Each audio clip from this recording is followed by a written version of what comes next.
The information contained in this program is not to be confused with medical or legal advice. An appearance on this platform is not necessarily an endorsement, but as always, we encourage you to do your own research. Enjoy the show.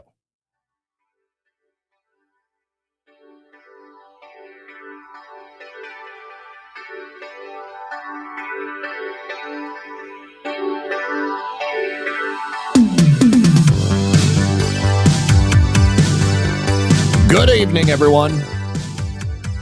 And of course, welcome back.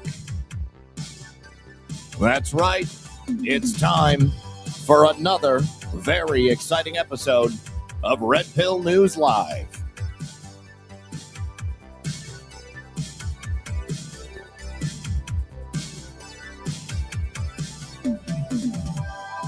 Hope everybody's having a great day.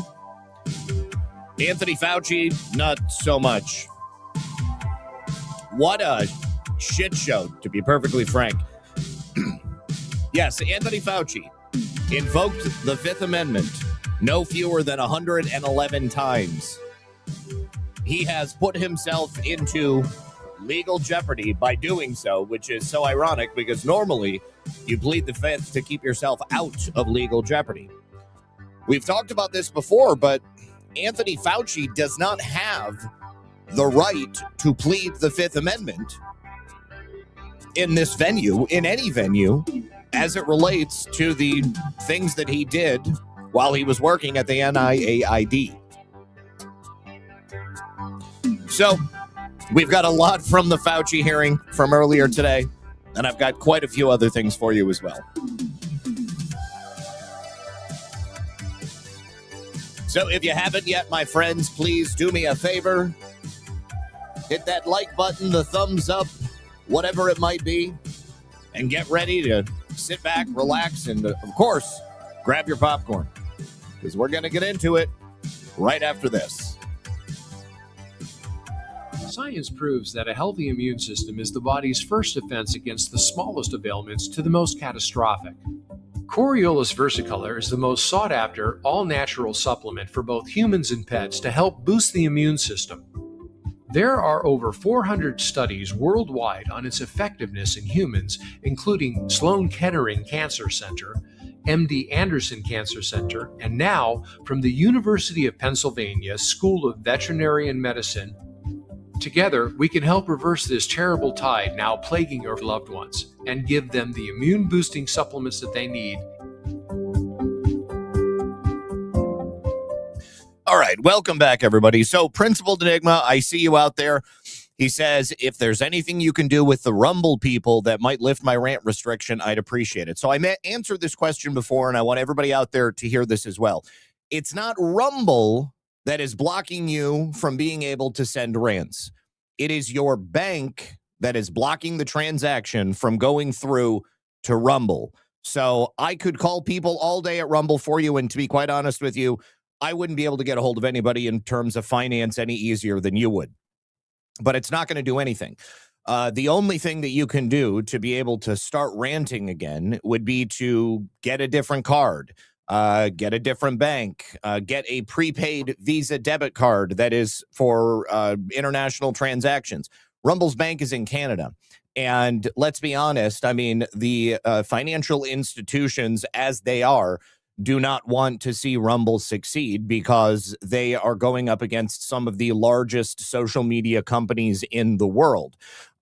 So I can't prove that there's any collusion or that there's any effort to specifically stop Rumble from being financially successful, but that's exactly what it looks like to me. So yeah, unfortunately, there's nothing that I can do. There's only things that you can do, and they are a bit of a hassle. So what I had to do in order to be able to rant on Rumble was to go get a prepaid debit card from like Dollar General. It was supposed to be exclusively for global transactions.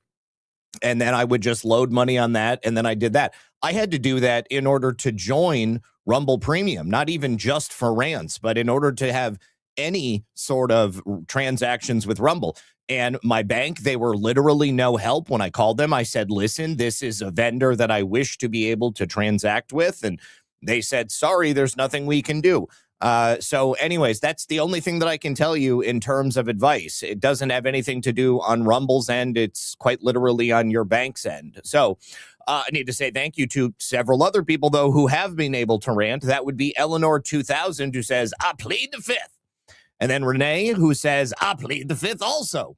And then Ravelin, who says, love the thumbnail. Go get him, Zach. Thank you for that. Appreciate it. And then Buck Wayne is now a monthly supporter. All right, so the other option that I have for you, if you don't want to go to get another bank account, or if you don't have another bank account that you can access, or you don't want to go get a prepaid debit card, you can go to my Ko-Fi page, which is like Buy Me a Coffee, but it's not Buy Me a Coffee because, of course, Buy Me a Coffee, they deleted me as well. So this is like the secondary Buy Me a Coffee, basically. So you go to ko-fi.com/redpill78, and I will make it very easy for anybody so that they don't even have to type it in themselves. I'll just drop it into the chats here just in case you guys want to use it. I'll put that over here on YouTube as well because who knows, maybe somebody on YouTube wants to support financially, but they're also unable to because I am banned from receiving financial remuneration on YouTube as well. But you can go to ko-fi.com/redpill78. And this is, again, a place where you can put in custom donations. You can leave a message. I will get a notification on screen, and it will say Donald Trump dancing around, and then it'll say, I think, Make America Great Again or something like that. So, Buck Wayne, I didn't make those. Jessica made those, and I need to get them from her. I can't just, like, export them from the Badlands channel. So I'll ask her about it, but she has to have the original files, and I'll do what I can to get them on here. Okay, but ko-fi.com/redpill78, and you go right here, and it says buy a coffee for redpill78. One coffee is $5. I believe that you can also customize this and say like $25, which would be 5 coffees, or if you wanted to do $17. I think you can do that as well. Yes, you can. All right. And then you just leave a message right there. You click tip and it'll ask you to enter your card information. It probably has you sign up for Ko-Fi first, and then you enter your card right away. And then every time you go in there, you can do it that way. But this is the alternative if you're unable to donate on Rumble. But I will still get the message and I will still read it off while we're live on the air. So thank you very much to everybody who does support the channel and everybody who wants to support the channel, even if you're unable to. They're not making it easy for me either. Okay, so let's get into all of the news. Oh, Chafed Bum, I got to use your old name. Chafed Bum, Mr. Fauci, are you aware that your personal journal did not plead the fifth? Yes, I think that he probably is away. He is aware of that. Yeah. All right. So things are bad for the DNC. We have established that on a number of occasions, but they're even worse than we knew before because it turns out that the DNC got scammed for nearly $30,000. Somebody who was actually an email scammer sent an email posing as Ken Martin, who is the newly installed DNC chairman. This goes to show you just how prolific these email scams are. Like when I was telling you guys, Elon Musk is not messaging you. Caroline Levitt is not sending you emails. Who else? Pamela Anderson is definitely not sending you emails. These famous people or these people in politics are not reaching out to you guys directly. So if you get a message from somebody pertaining to B1 or purporting rather to B1, then it's not real, and watch out because you're going to get scammed. Even the people at the DNC, and to be frank, I mean, you know, they're a little stupider at the DNC than I know you guys to be. I know that everybody in my audience is highly competent, very intelligent, and it must have been a sophisticated scam for anybody here to have thought that one of these people was reaching out to them. So no shame there. But now that I've warned you, you all need to remember that. So the DNC was scammed out of this nearly $30,000 last year, February of last year. And it turns out that the theft was based on interviews with party officials and previously unreported federal records. So the FEC, the Federal Election Commission records, put this loss at $28,860.92. They still don't know who did it, just like they don't know who killed Seth Rich.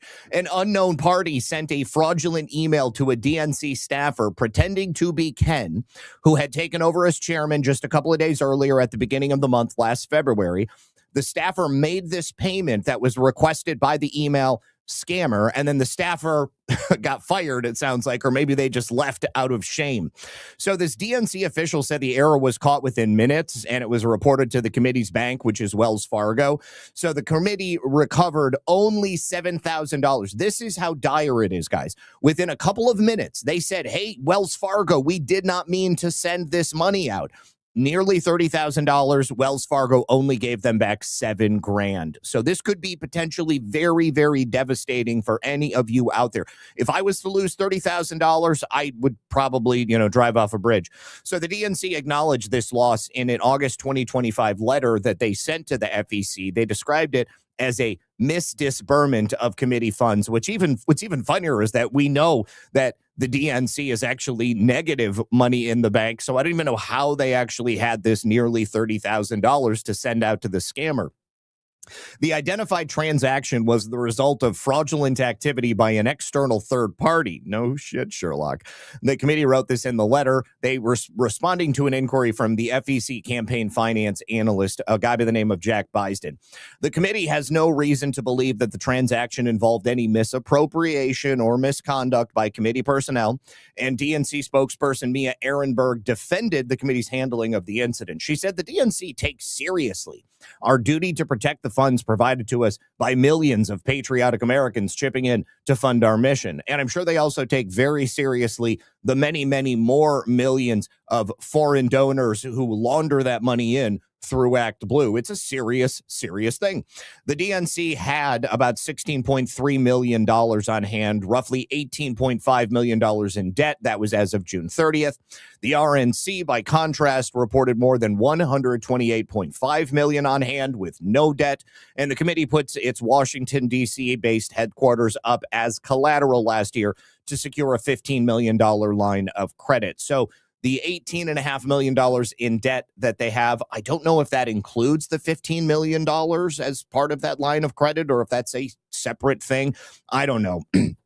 But a lot of people, especially those who are Democrats, are looking at the situation right now at the DNC and saying, we need new leadership. I mean, Ken Martin, the guy, he isn't exactly handling business. But you know what I say? I say, let him cook. Ken Martin, you keep doing you, brother, and I will be happy to sit back and laugh as your demise is broadcast all across the interwebs. All right, now a story that I have attempted to get to for the last several days, but I kept stacking it at the end. A story about a Democrat getting brought up on charges. This is fairly serious, and it's also fairly familiar. The Lieutenant Governor of Hawaii, Sylvia Luke, was just indicted last week by a grand jury on criminal conspiracy charges that are connected to her alleged payments involving COVID-19 testing contracts. So this grand jury brought her up on these criminal conspiracy charges to commit bribery, to commit, actual commission of bribery, and then the falsifying of candidate committee reports. So the allegations all stem from an interaction with a local businessman who also happens to be a lobbyist. His name is Toby Solidum. This took place back in 2022. So what the indictment says is that Solidum offered Luke a $35,000 bribe, which just, as a for instance, if you're a politician and somebody brings up the concept of a bribe, you should never even entertain it. Chances are pretty good you're going to get caught, but they're also possibly good that the person offering the bribe might be putting you inside of a honeypot. Anyways, it was connected to a company that he recommended to the state for this COVID-19 testing contract. And obviously he's involved. He gives her a bribe of $35,000. Stands to reason he's probably going to make a lot more money in the back end. Also included in the indictment were Solidum. He was charged. Former state representative Ryan Yamani. He was charged. Ford Fuchigami, an official with Hawaii's transportation department and a Democrat political advisor, and Leo Asuncion, a former official for Hawaii's Public Utilities Commission. So by next week, Solidum told Luke, promising this $35,000 and then an additional sum on top of that, totaling $70,000. He said, By next week, we'll have 35, so we'll be halfway to our 70. 35 meaning the original 35, and then the rest coming later. Oh, wow, Luke allegedly replied, adding, "That's terrific," in regards to the bribes that she was receiving. Now, Luke did admit to accepting 2 $5,000 checks, but she fully denies taking anything more than that, and she also denied any money influencing her lawmaking. Well, 2 checks for $5,000 is still a bribe. It's not $35,000, but a bribe is a bribe, and the law is pretty clear. But she says, "I never granted any special favors to a contributor." And she wrote this in a social media post, also saying she prized integrity and honesty above all throughout her career. I think that we have a couple of issues at play here. So the following charges were handed down. Sylvia Luke, indicted for criminal conspiracy to commit bribery, falsifying candidate committee reports. She's got bail set at $80,000. I'd imagine she's probably out by now. Toby Solidum, the guy who offered the bribe, he was indicted on 4 counts of conspiracy to commit bribery, 3 counts of bribery, no bail. He's going to stay in jail as long as he can. Ford, he was indicted on conspiracy to commit bribery, use of false statements, obstruction of justice, and his bail was also set at $80,000. Ryan Iamani, who was indicted for conspiracy to commit bribery and bribery, had his bail set at $150,000. And then Leo Essentian was indicted for falsifying candidate committee reports, use of false statements, obstruction of justice. His bail also set at $80,000. Now, the real kicker here is that Luke was going to be running for re-election as Hawaii's lieutenant governor. She was seeking a second term coming up here in November for the 2026 election. But then in April, she formally abandoned the bid. And she said in a statement at that time that she just decided not to seek re-election after discussions with friends and family. Anytime you see a politician making a public statement like that after they have vociferously gone after a position and done a bunch of work, spent a bunch of money, put a bunch of time and energy into it, and probably kicked a couple other people out of the running, you can bet that there are going to be some charges coming or maybe some type of scandal. So good to see that they are getting her, though, and hopefully Hawaii is not too corrupt to actually convict her. All right. Now, here is a weird one. I wish I could see what's in this photograph. So Cowley Her. Yes, her last name is Her. That is not her pronoun. She is the mayor of St. Paul, Minnesota, also a Democrat. Just learned that she's under criminal investigation. It sounds like she sent sexually inappropriate messages to the chief of police in St. Paul.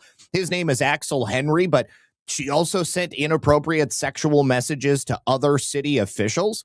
Now, we can see in one of these messages, it says, "Happy Wiener Wednesday. Wish I was having wieners with you all on 6 today." I mean, is she talking about hot dogs or is she talking about penis? I don't know. And then in the picture, it says, "When she wraps you up in her blanket after you give her a good wienering." So I'm trying to figure out, why is this redacted? Did she send a picture of a man's penis wrapped in a blanket, and the only portion of it that's visible is under this redaction right here? I think that's it, because when I'm looking at the content of this message, I mean, it's kind of obvious. Seems to me that she's insinuating sexual activity. She's insinuating peen. But I just couldn't figure out why this image would be redacted, unless, of course, there is a penis in it. Now, you see Mayor Her, and she looks like a woman who might need a little bit of action. Not that she's going to get it, but she probably does need a little bit of action. And it's just too bad that she had to go about it in this way. Here is Chief Henry. Look at that stud. No wonder she was sexting him. Look at that. Oh God. I probably should not go through all of these. I probably should not go through all of these replies, because there's probably a lot of inappropriate stuff in there. All right, so we'll go ahead and move on from that one. Are we sure it's a woman? No, not at all. It's a Democrat and it's Minnesota, so I can't really tell you for certain. Oh my gosh, my Rumble chat is not working. Hold on. Let me do a quick refresh. Chat. There we go. Okay, now you guys are up on screen. Okay. Another Democrat, Another scandal. It would appear that now New York AG Letitia James is also once again under fire by her Republican candidate who's going up against her, Saritha Komarateddy. She has accused James of not holding homeless shelters in New York accountable because they've spent billions of taxpayer money essentially wasted by giving it to these nonprofit organizations. Now, this is nothing new. We see this every single place where these missions and NGOs for homeless outreach are set up. This is why I call it the homeless industrial complex.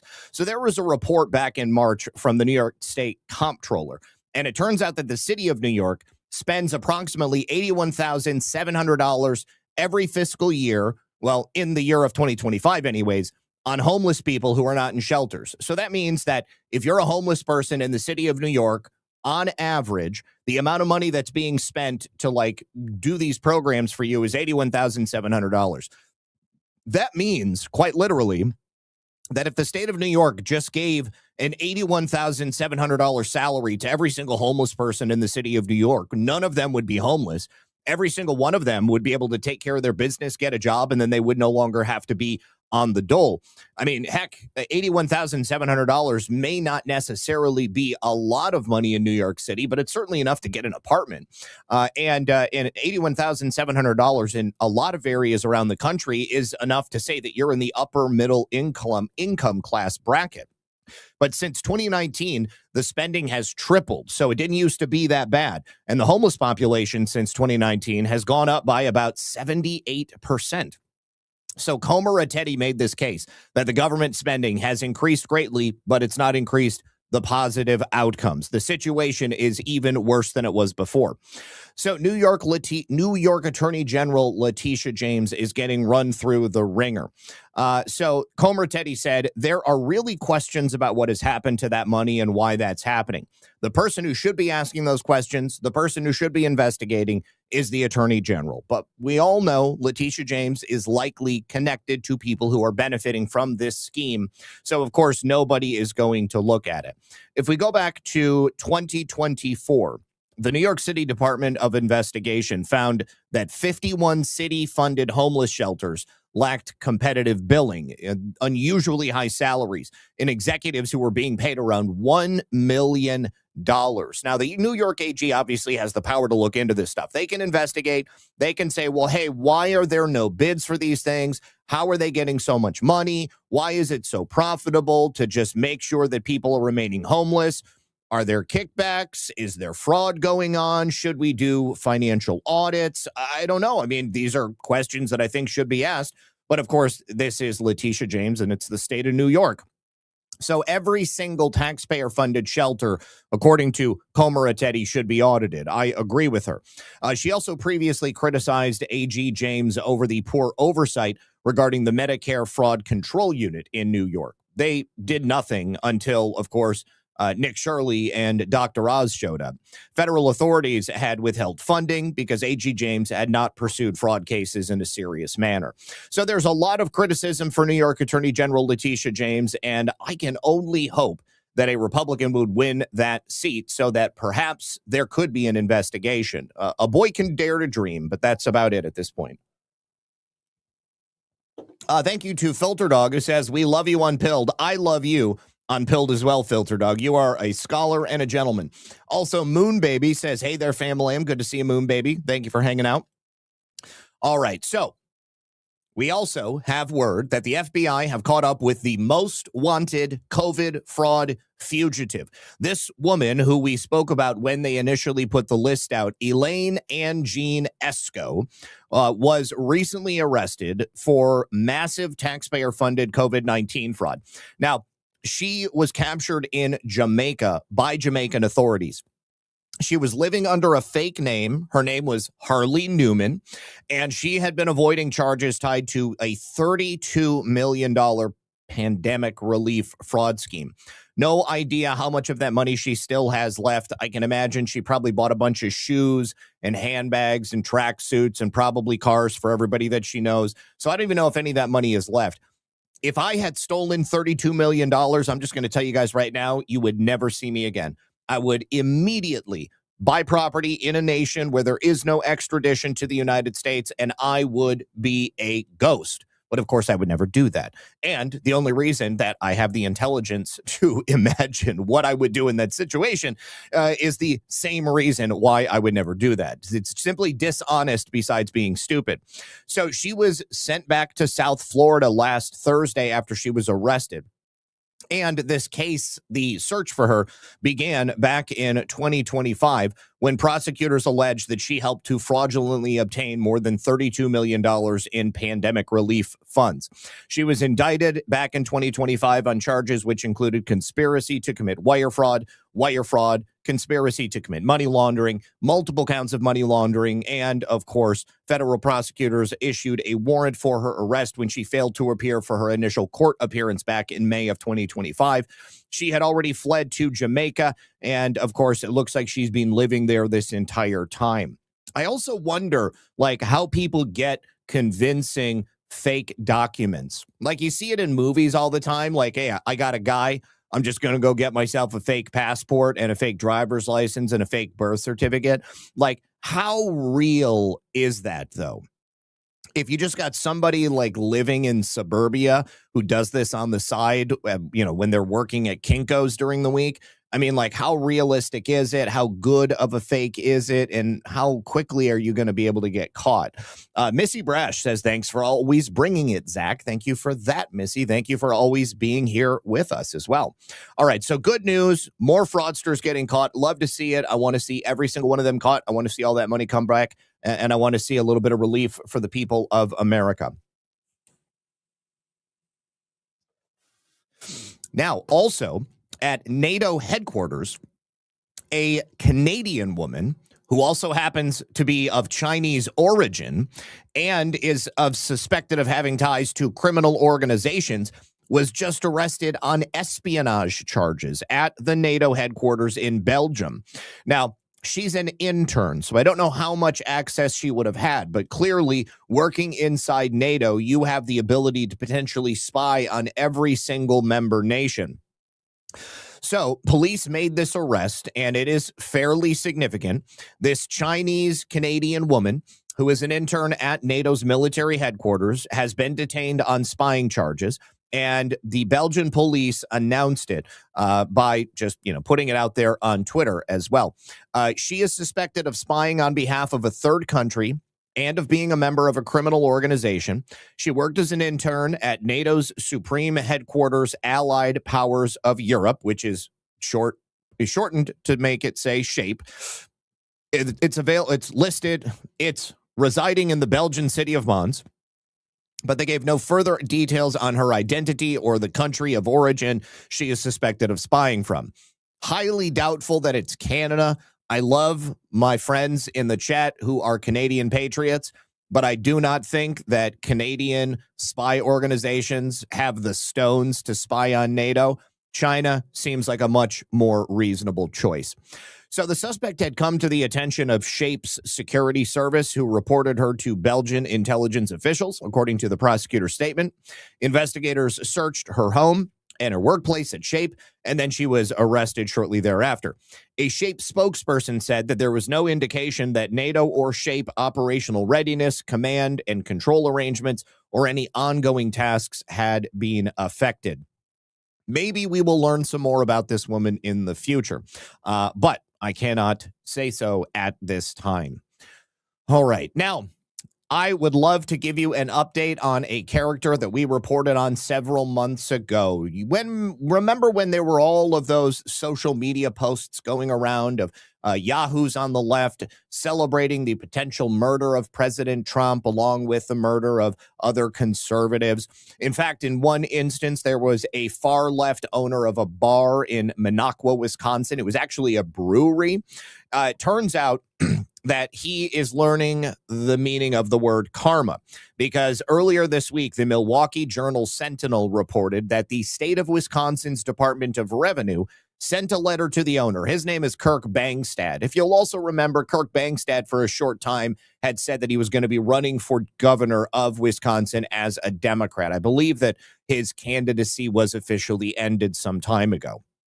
He is the owner of the Minocqua Brewing Company, And that letter informed him that his business's permit to operate in the state of Wisconsin had been revoked. Keeping in mind he's got 2 locations in the state of Wisconsin.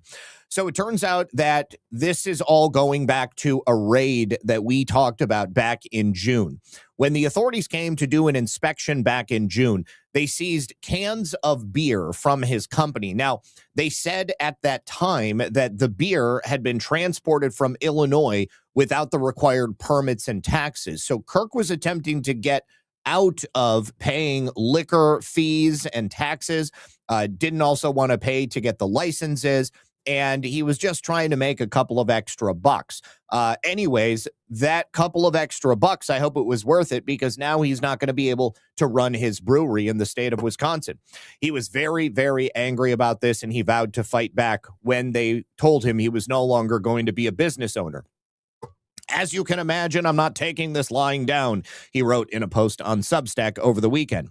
We are trying to fight the state of Wisconsin tooth and nail, and once again, they'll have to pry me out of my tap rooms before I stop selling beer to thirsty progressives who come to visit us. Then he posted a screenshot of the letter that he received from the Department of Revenue, and it notes that the revocation date is effective August 4th, so he's got a little bit of extra time to get some beer sold, maybe work through his inventory. But a spokesperson for the Wisconsin Department of Revenue also released a statement. They said that the Wisconsin Division of Alcohol Beverages is dedicated to the fair and consistent enforcement of alcohol beverage regulations in Wisconsin. The division is required to follow and implement state law, including ensuring permit holders and licensees follow all applicable laws and regulations. The division takes appropriate actions when these laws are not followed. Now, you can be assured that the Department of Revenue has issued notice of a brewer's permit revocation for 2 Minocqua Brewing Company locations and notice of an alcohol beverage warehouse permit revocation for 1 location. The business has until August 4th to appeal, and they can operate during the appeal process. Now, should the business decide to appeal, the next step would be to appeal to the Secretary of the Department of Revenue, who will assign the appeal to a Department of Revenue hearing examiner for their recommendations as to proposed findings of fact and conclusions of law. Now, to my knowledge, Kirk never said anything publicly about the beer that was found at his location, which did not have the proper permits or taxes paid. So I mean, obviously he broke the law. I can't imagine that he's going to be able to explain that in any rational way. Now, Bangstad posted on the company's Facebook page. His Facebook post has now been deleted, but he said that he was outraged at this latest attempt that President Trump's life did not actually succeed. This is what got him into the issues at the time. This was back in January. So he said, free beer all day the day he dies. Show us this post when it happens in a few months, and we'll make good on that promise. Update. We meant the Madison Tap Room because that's open all year. If he dies in the summer, then it's going to be the Minocqua Tap Room. Anyways, this is, of course, what happens when liberals try to run a business. They simply don't know how to do it. All right. Now, we have good news, sort of, in regards to the Senate taking their vacation and not taking it, because now we have 13 senators who are all willing to forego that vacation, stay in D.C. during August recess, and fight for the Save America Act. Yesterday, we were up to 11 senators, and 11 senators are all that it took to actually be able to have a vote, a roll call vote. So now you need more than them. You need more than 11 if you want to force one. And now, because they have 13, it seems like they have that number. But you'll see 13 is a lot less than the 51, 52. I don't remember exactly how many they have, but certainly they could get a lot more. So most of the Senate seems to be deep state, even above and beyond this one issue right here. But I want you to look at this list. You got Lee, Scott, Moody, Banks, Tuberville, Graham, Haggerty, Blackburn, Britt, Kennedy, Young, Schmidt, McCormick. Call your senator. Call your senator, leave him a message. Tell them very politely that you want them to forego their August recess. Tell them that they've had enough time off this year. Tell them that you are a blue-collar working stiff who pays attention to this stuff. You care about election security. You care about election integrity. And you want to make sure that people who are voting in federal elections prove their citizenship and show their photo ID when they actually go in there. You have to have a photo ID to get a hotel room. You have to have a photo ID to rent a car. You have to have a photo ID to get a credit card. You have to have a photo ID to buy cigarettes. You have to have a photo ID to buy liquor. You have to have a photo ID to enter the DNC headquarters in Washington, D.C. The only place you don't have to have a photo ID is when you go vote. And that is bullshit. We need to stop that. Please call them and tell them. All right. Now, Senate Majority Leader John Thune earlier this morning also announced that he will only call off August recess to get the Save America Act passed if he obtains 50 votes for the budget reconciliation bill. And of course, the Save America Act is attached. So let's hear it from him. He has, of course, this is another maybe, maybe not. Let's listen. Oh, hold on. It's going through the wrong speakers.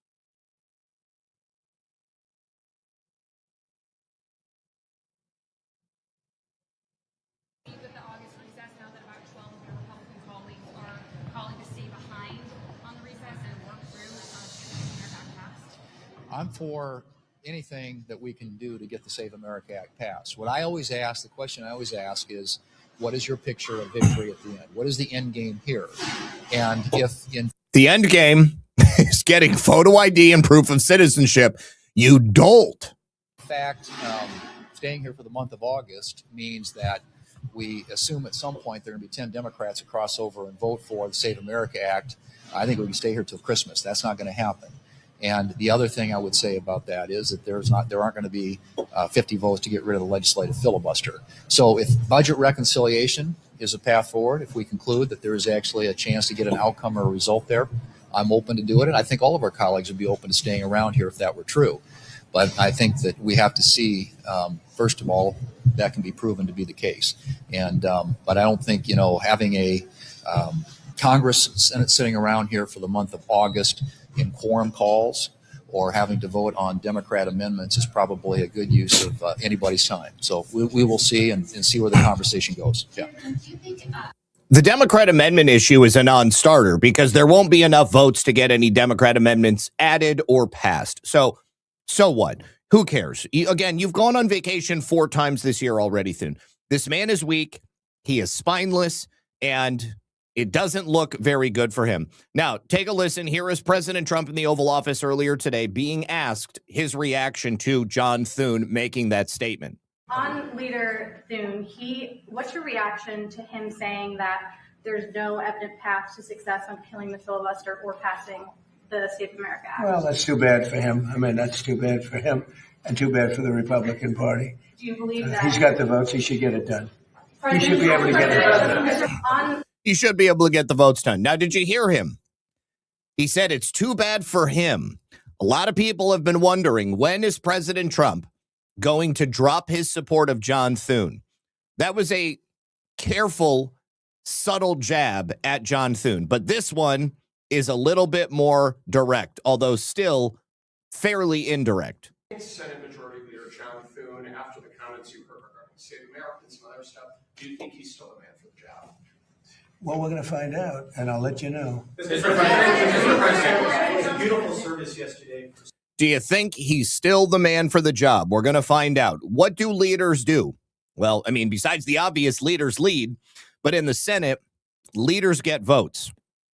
John Thune has the power to get people to vote for the Save America Act by promising them other things. All right, but at this point, it looks like he's not even willing to try. So if John Thune is not the man for the job, and they are successful in foregoing the August recess, then there could be a move to remove him and put somebody else in there. But then, of course, if John Thune is removed from the leadership position, then you're probably going to have at least one additional no vote on the Save America Act.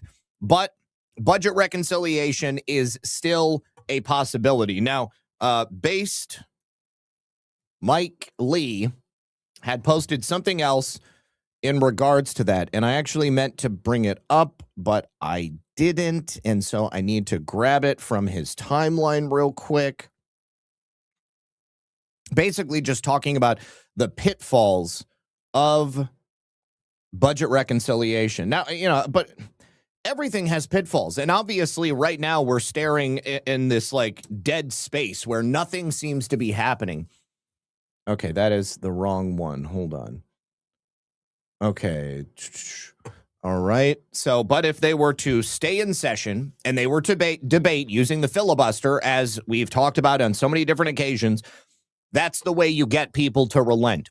So he says some may continue to attack the idea of keeping the Senate in session in August to debate the Save America Act, describing it as a recipe for failure and frustration. I'll tell you what, you know who is feeling the failure? You know who is frustrated right now? The constituents, the people of the United States of America. Some may even try to make that warning a self-fulfilling prophecy.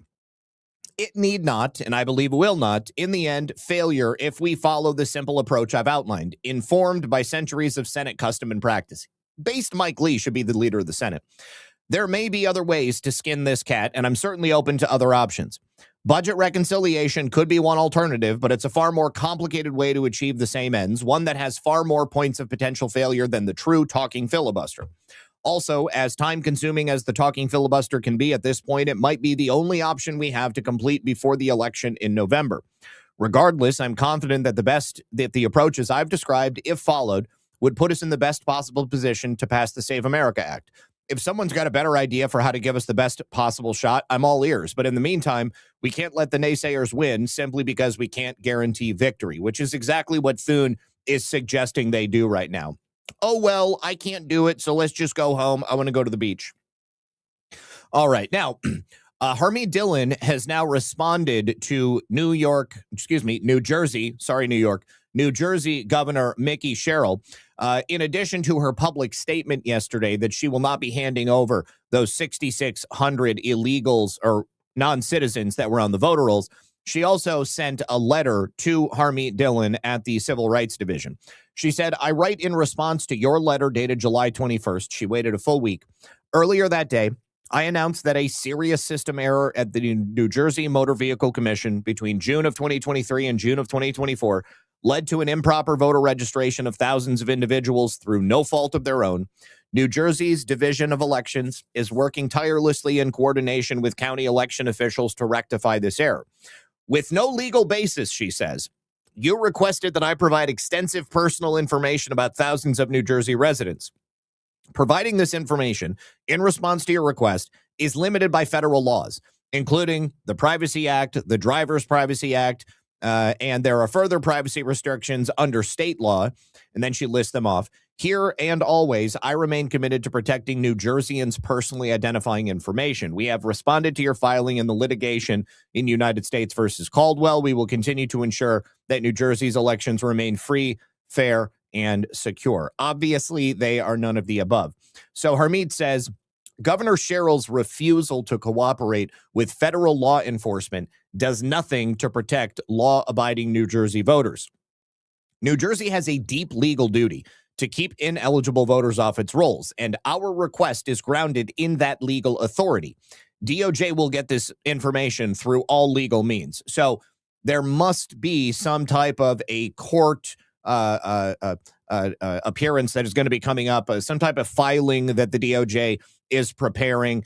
They are eventually going to get those names. But of course, Mickey Sherrill and the state of New Jersey are not going to make it easy for them. Now, if you are a New Jersey resident, my friend, Defender of the Republic, had posted this. I don't know that she's a resident of New Jersey, but no, she is. Yeah, she's a resident of New Jersey. She's the director of the Conservative Caucus and the director of Latinos for America First and a national advisor for AFV and a member of some other organizations. Anyways, Katie is a great follow, but she said, did you know any New Jersey citizen can legally force the state to clean the voter rolls? Under federal law, the National Voter Registration Act, you, the individual, can send a formal written notice to the Secretary of State demanding they fix the broken system. They recently admitted approximately 6,600 non-citizens were wrongly registered through automatic voter registration, and they still refuse basic fixes like using jury records. So it's simple. Send the notice by certified mail to the Division of Elections, attention, Dale Caldwell, P.O. Box 304, Trenton, New Jersey, 08625-0304. She also says, wait 90 days. If they don't fix it, you can sue. And we have until 98. There are 98 days until Election Day. So you just have to wait for the 90 days to elapse. You could sue just before the actual election.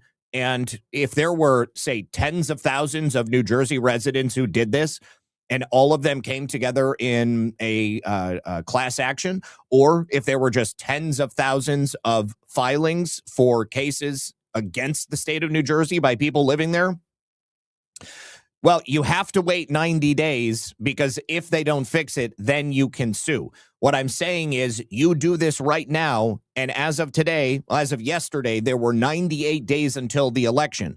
So the sooner you do this, the sooner the citizens of New Jersey send a registered letter, certified mail, demanding that the Secretary of State fix the voter rolls, then you will be doing something to help them along. So I'm going to put this in here.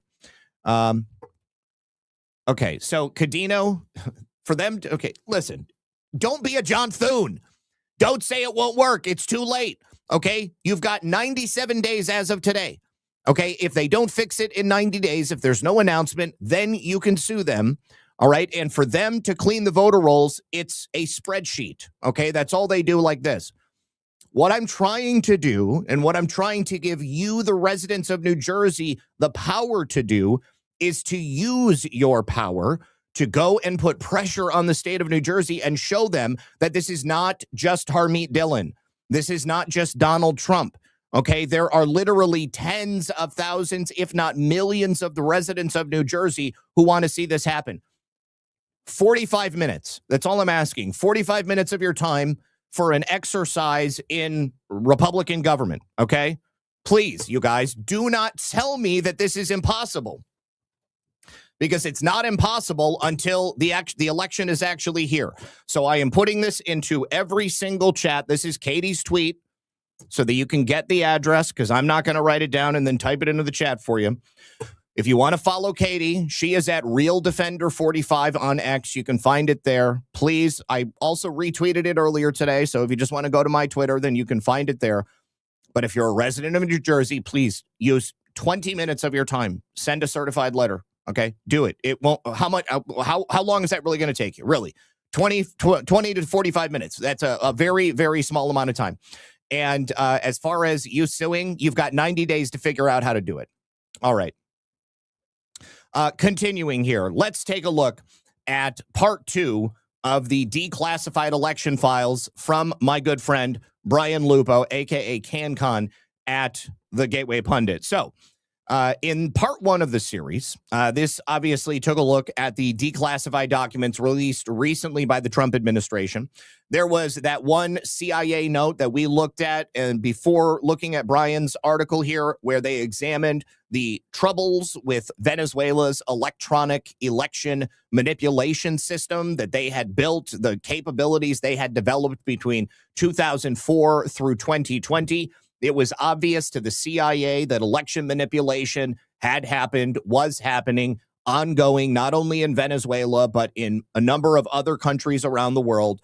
Now, although that note from the CIA did not establish that Venezuela had been successful in their manipulation or showed that they had attempted to manipulate a foreign election outside of their own, it definitely did prove that there was the possibility for some type of wide-scale manipulation outside of the Venezuela elections, because the same software that was in use in Venezuela was then exported to a number of different places around the world. So those records recounted the fact that they had gathered intelligence reports showing that Venezuelan officials had all but done it. They developed plans, they had gained access, they had all of the technical capabilities that could be used to manipulate their own election systems, and therefore it's a hop, skip, and a jump to show that they could do it in other nations as well. So the big deal about this is that if U.S. intelligence officials believed it was technically possible for Venezuelans to replicate legitimate machine results, that they could overwrite digital records, that they could manipulate votes, make votes appear out of thin air from machines that seem to be authentic, and they could evade the normal types of audit procedures that are generally in effect in a place like the United States, Venezuela, or any other country using these electronic voting machines. Well, they had comparable weaknesses and circumstances that existed here in the United States. And how big of a stretch is it to say that domestic influence could be used in the exact same way if they were made aware of those things being in place here in the United States? DJ Kid says TMTG should buy the Dem headquarters just to F with them. Yeah, I said that the other day. I was like, how funny would that be if like Elon or Donald Trump or one of his companies was to purchase the note, the credit that the Democrats had gotten, purchase that line of credit, and then call in the loan like how big banks would do to farmers and stuff like that. So, hey, time for you guys to pay your loan. Oh, you can't pay your loan? I guess you're just going to have to vacate your building. All right, so taken together, the note from the CIA suggests there is a predictable, however difficult to detect manipulation, and it would require a lot more than just a single vulnerability. It would depend on access to programming, machine security, electronic records, paper records, and the audit process. And looking at our elections here in the United States, all of those various aspects of the election system seem to be covered by those who would steal the elections. Now, there was another report from the Gateway Pundit that we talked about previously by the Election Oversight Group, and it was used by the Department of Justice in part for its probable cause affidavit in Fulton County, Georgia. In that report from the EOG, it alleges that there were failures in many similar areas here in the United States, in Fulton County, in the exact same way that were outlined in this CIA note. There was untested software. There were memory cards that were removed. There were surrogate tabulators. There was missing SHA authentication files. There was exposed encryption keys, and there were incomplete audit records. However, the discrepancies uncovered in that report all relied on domestic actions, not on any foreign actions. Of course, the claims from Venezuelans notwithstanding, remember, those Venezuelans came here to the United States and said, what we did in Venezuela, we did here in the United States. And, they taught other people how to do it. But the Election Oversight Group couldn't prove that at the time because they didn't know anything about it. These allegations on their own do not prove that we had these sorts of things happening, but they certainly give pause and reason to look into it. It does prove, however, that the methods laid out in this note from the CIA were, in fact, used in Fulton County. Every single aspect of the election machine was in the hands of people seeking to cheat it. It does provide a concrete basis for asking whether the safeguards the CIA identified as essential to preventing undetectable manipulation were actually intact during the 2020 presidential election. I would suggest no, they were not. So the CIA note claims that Venezuela's capability to manipulate domestic elections came from insider access, mainly through centralized control over election technology and through those who program, operate, and audit the systems. Remember the Dominion guy that had said that, don't worry, we're not going to have to worry about Trump winning because I made sure that he wouldn't. Of course, he said it a little bit more crudely. But that right there was the programming. Eric, what was his name, you guys? I can't remember his name. Somebody in the chat is going to say it before I can look it up. Dominion employee caught on Zoom call. He also got caught drunk driving.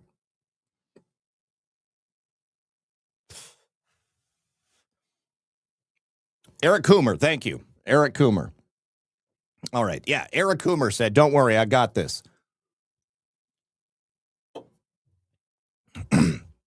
So, during the 2020 election in Fulton County, throughout the entire state of Georgia, They had untested and uncertified software changes that were being made, implemented under what they said were emergency procedures. Now, those machines never underwent the statutorily required logic and accuracy testing.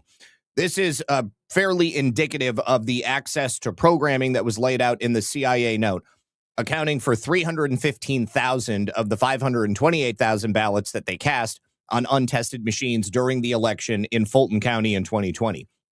Also, further, under the control of that former Dominion employee who was a foreign national, somebody broke the tabulator seals on 35 tabulators, and the memory cards were unlawfully removed and replaced in the midst of a live election. When early voting was completed, the seals were once again broken, memory cards were once again removed, and then once again they were inserted into surrogate machines. So the report from EOG alleges that the memory cards were then inserted into these surrogate tabulators, and the results in the official returns associated were with approximately 315,000 ballots. These were produced on machines other than the machines that were originally used to scan the ballots.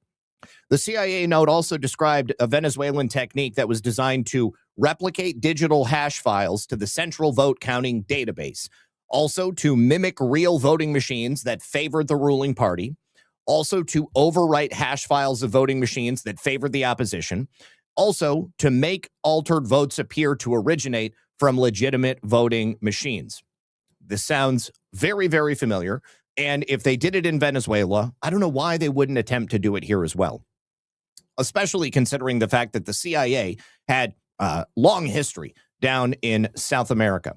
Now, the CIA also notes that the reporting indicated that virtual machine technology would be employed to accomplish this manipulation while evading detection through standard audit procedures. Now, these same CIA files that were released by the president during the last couple of days of Bill Pulte's time as the director of national intelligence, he was retweeting all of these over and over and over again.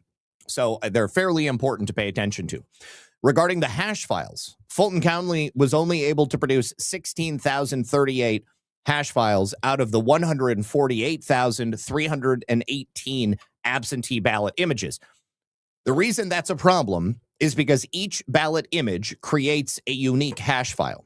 There should have been a full 148,318 files for each of those 143,318 ballot images. The SHA file is crucial so that they can determine if a ballot image has been tampered with, if it's been altered, if it's been replaced.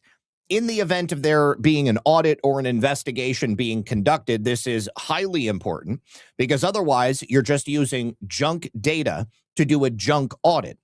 Now, the report from the Election Oversight Group also claims there were 20,713 ballots or votes that were attributed to 10 tabulators. Those tabulators had no opening, status, or closing tapes that were available. Now, this alone doesn't mean there were virtual machine technologies being used, but if there were actual votes that were being counted on those tabulators, physical tabulators, they would have had all of those various opening, closing, and status tapes to show that they were in operation at different points throughout the day and that they were used to actually count these ballots. While trying to validate the existence of those 10 sort of ghost tabulators, emails and open records requests were sent to the custodian of records for the Fulton County Records Department, but they yielded responses such as no such records. That should not be possible. When they were asked to clarify whether they were missing the records or whether the records did not exist, the response was, the records do not exist. So the CIA note then further says successful manipulation of an election would require control of not just the machines, but also the paper receipts, the post-election security, and the audit process itself. Once again, according to the Election Oversight Group, Fulton County has no matching opening and or closing poll tapes for early voting tabulators, and they were missing serial number continuity. The results for 148 tabulator memory cards were counted and included in the results. Of those, Fulton County has only produced 9 poll open tapes and 138 fraudulent unsigned poll closing tapes, which are the official returns at the end of the day. There is not a single tabulator with an open and closed tape pair, which bears the same serial number.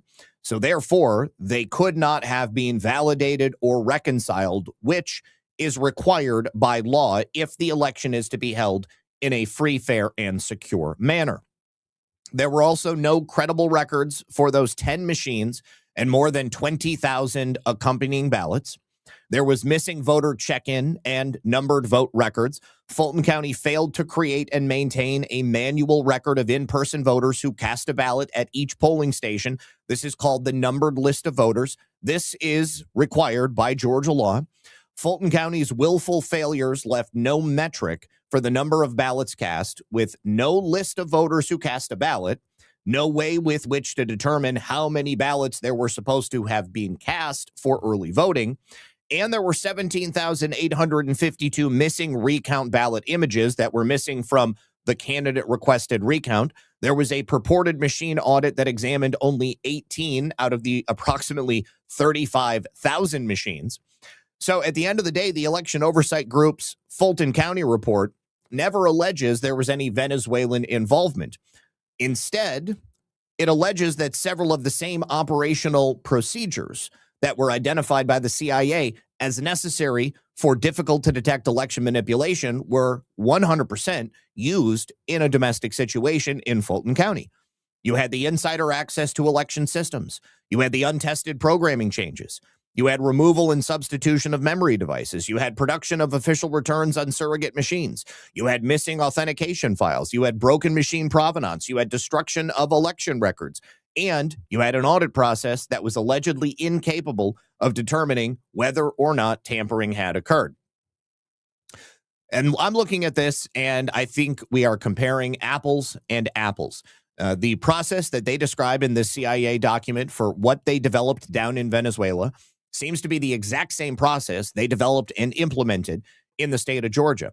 So even if the report never proves that the elements of the Venezuelan virtual machine method were deployed, it definitely presents evidence that many of these things, the access, the substitution, the authentication, the audit control mechanisms, everything as it was described in the CIA notes were present in Fulton County in 2020. And if I had to guess, maybe will be present here in 2026.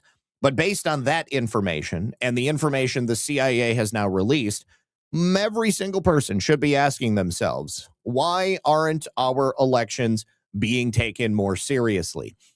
And of course, well, that's a question for Congress at this point. All right. Let me say thank you to DJ Kid. Oh, I said thank you to DJ Kid. Oh, wait, your name was different over here. Hold on. No, I guess it wasn't. It's the same thing. Okay, so thank you to Boys Blanc, who says, love from Michigan. I'm on the fence. John James, Trump endorsed, or Perry, a businessman. Help. You know, I voted for John James when I lived in Michigan. John James has been trying to run for stuff for a long time. Perry has a lot of money. I don't know much about his actual. I think John James Perry is a dark horse. Okay, I feel like more people would feel comfortable voting for John James because he is he's more familiar, right? People know his name, but I don't know anything about Perry's campaign, and I feel that I think John James is the safe bet. However, if you want to vote for Perry, nothing should stop you from voting for Perry, because with John James' endorsement by President Trump, I think it's likely that he's going to be the candidate. Sean Joe, thank you for 2 cans. Filter Dog. I actually read this right before I got on the air. The last entry in Fauci's diary on page 1141 was made on December 17th, 2022, and actually mentions QAnon. He said, "It is clear, I have not been reporting it every day, that by far the extreme right and QAnon literally hate me." And then Sean Joe, thank you for 2 more cookies. I appreciate it. All right. So there is a bright spot in the midst of all this chaos, because the Senate yesterday evening did confirm Jay Clayton as the new director of national intelligence. I think that Bill Pulte is going to go down as, probably one of the most effective directors of national intelligence in the history of the office. Certainly, during his reign, President Trump released those 10 million plus documents. They are still in the process of coming out, and that is not stopping. And Bill Pulte obviously had the Scaramucci model going for him, so he didn't have to worry about anything. To be frank, now that Jay Clayton is in there, he doesn't have anything else to worry about either.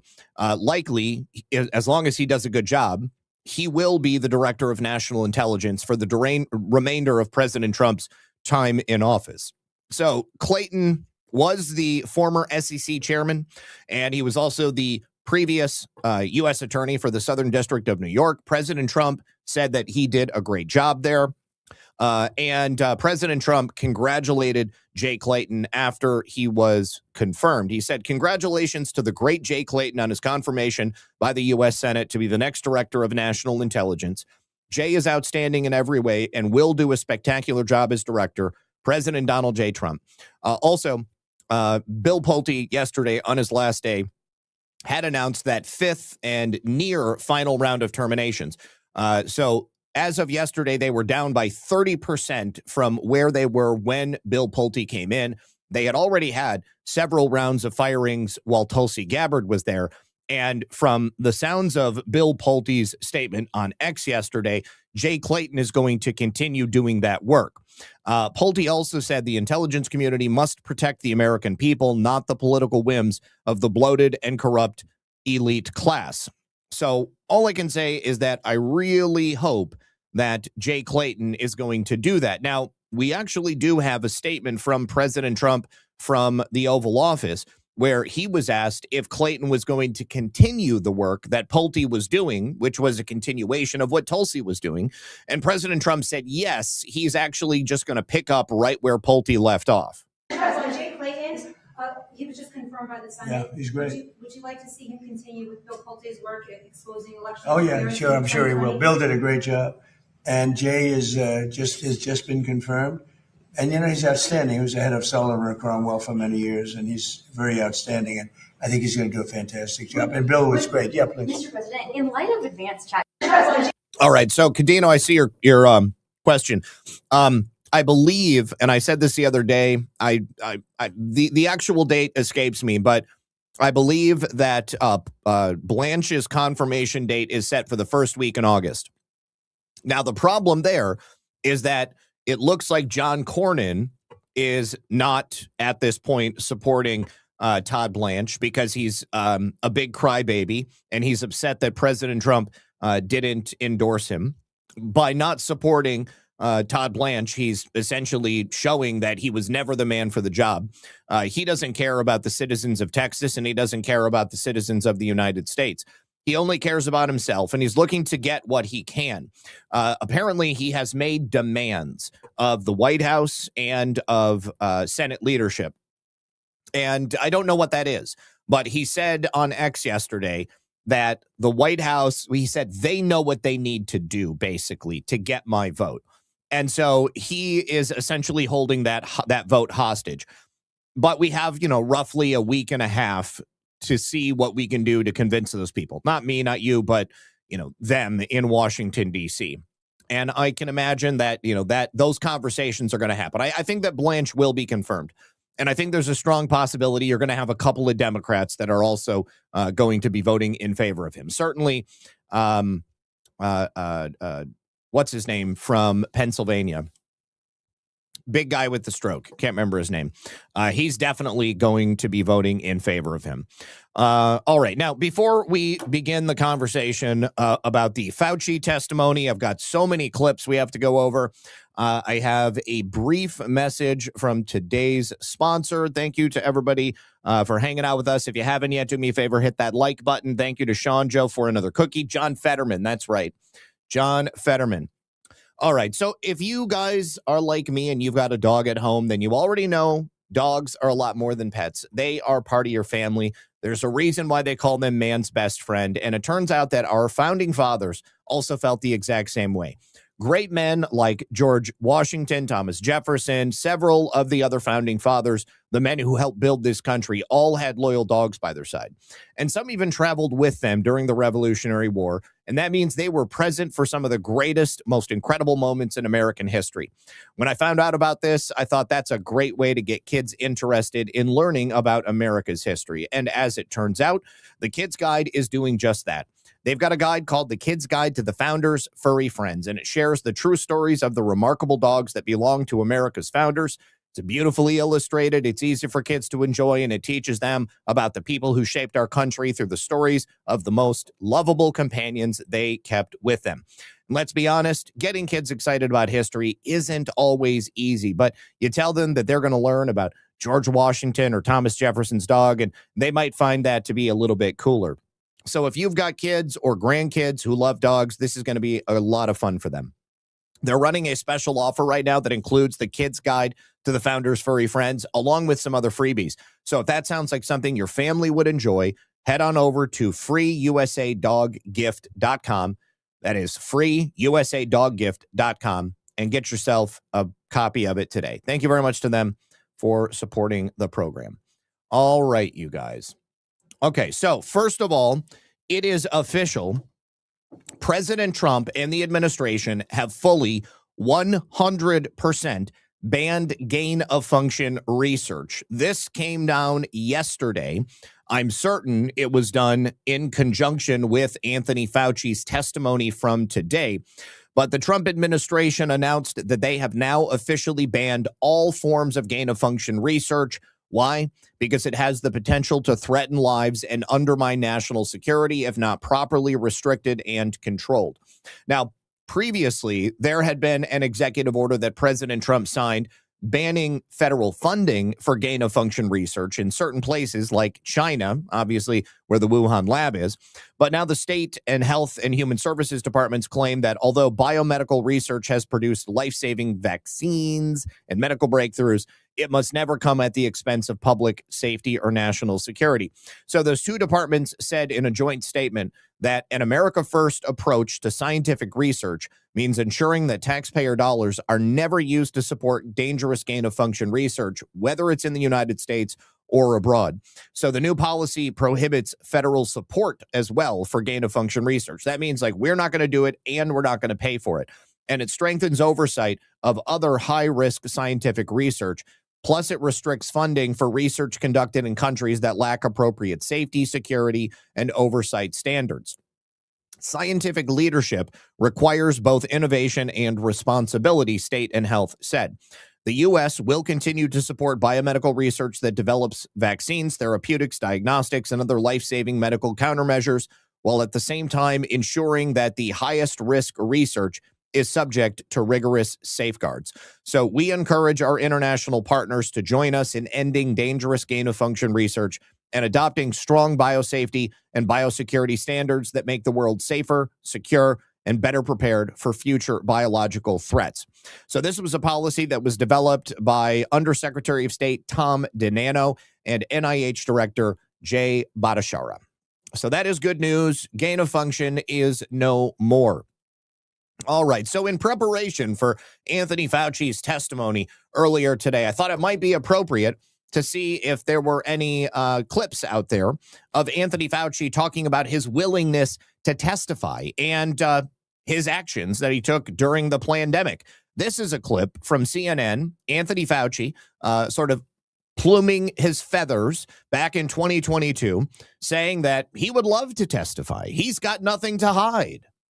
Well, if I become a punching bag, I'm a punching bag, but I am very happy to testify before any congressional oversight committee.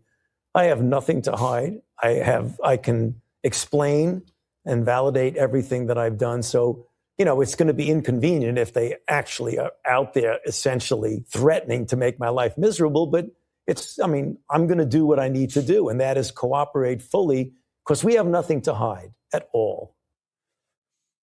Well, isn't that interesting? Mustard Tiger says, Who thought gain of function was a good idea to start with? Scientists who were developing biological weapons for various agencies. Also, apparently these research scientists were suggesting that by making viruses and sicknesses more deadly, that they could use that information to create better treatments. But the problem is that they were creating something that never existed in nature. And so they're making a cure for something that doesn't exist. And we've seen how that worked out. But biological weapons, that's the only reason that gain of function was ever legitimately used. All right. So with Anthony Fauci's statement in mind, his love of the idea of testifying, of backing up everything and every decision that he made, I thought it would be appropriate to begin our segment on Fauci by playing for you his opening statement. Dr. Anthony Fauci, you are recognized for 5 minutes for your opening statement. Mr. Chairman, Member Peters, members of the committee, I served at the NIH for over 54 years, 38 of those as director of the National Institute of Allergy and Infectious Diseases. Over that period, I proved that I believe in and respect the value of legitimate congressional oversight. In fact, I testified before and or briefed Senate and House Senate and House committees well over 200 times over those 38 years. During and after the COVID pandemic, I have appeared multiple times for hearings in the Senate and the House, usually under oath, and sat for several days-long transcribed sworn interviews, answering questions about the very issues that are now the subject of this hearing. However, given Senator Paul's obvious obsession with calling for my prosecution, his repeated slanderous comments about me, and recently his publicly releasing my unredacted personal diary aimed at embarrassing and intimidating me, the only conclusion I can reach is that the sole reason he is calling me before this committee is to get me to say something, anything, that could vindicate his repeated public pledges that I end up, in his words, quote, behind bars, unquote. Any reasonable person who has followed his unhinged obsession with me would readily come to the same conclusion. Therefore, although it pains me to do so, because of the respect I have for the legislative branch of government and my decades-long record of cooperating with Congress, under the advice of my attorneys, I will invoke my right under the Fifth Amendment of the Constitution to refrain from answering your questions. Anthony Fauci made a tragic error by opening his statements with that statement. First of all, Anthony Fauci does not have the right to plead the Fifth. He broke the law in doing so. Second of all, Anthony Fauci opened with this statement, which then opens the door to him making continuing statements. Anthony Fauci made a tragic miscalculation. The other thing is that his diary, I know we've been calling it his diary because that's how it read, but that was not a private diary. Those were federally protected records that Anthony Fauci was entering on a daily basis into a federal records keeping system. So that's the reason we have access to those writings. It's not like somebody went into Anthony Fauci's bedroom and got his Secrets of the Babysitter Club diary from under his bed or anything like that. It's not like they had to subpoena for Anthony Fauci's private personal affects. These were all federal records that he knew or should have known were going to potentially at some point be made public. And so Anthony Fauci has really, really stepped in it by opening up this hearing with that. You saw him standing there.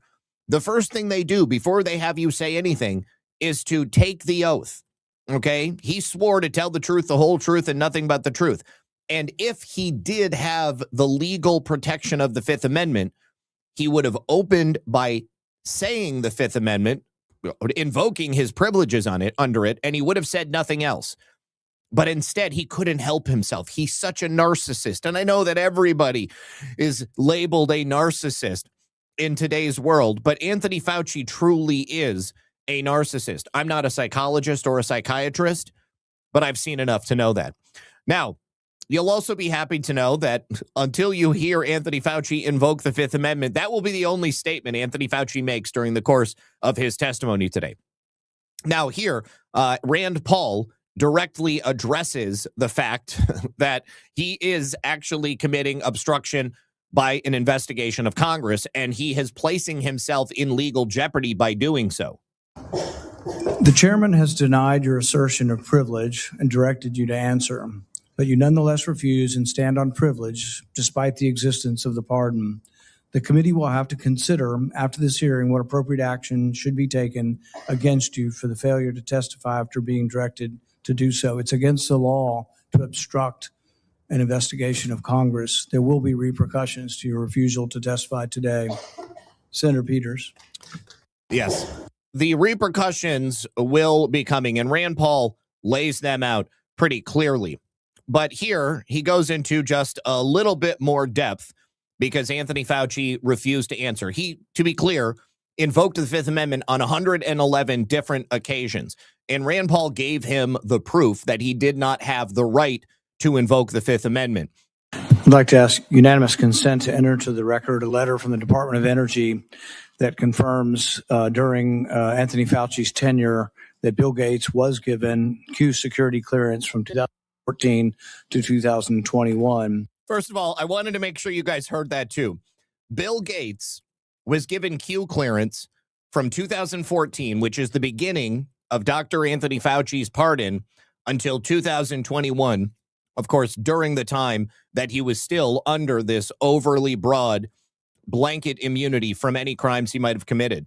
We've never heard that before. I had no idea until today that Bill Gates had been given Q security clearance through the Department of Energy. That's kind of crazy. Without objection, that will be entered into the record. I'd also ask unanimous consent to enter into the record the contents of the folder of authorities provided to Dr. Fauci, including the pardon.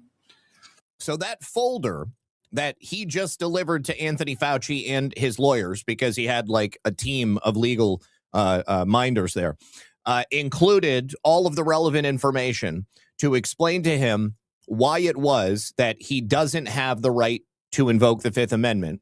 And, of course, laying out all of the dates that would cover the terms of his pardon, which he, by law, was required to answer any questions about that time because Congress is doing an investigation of it.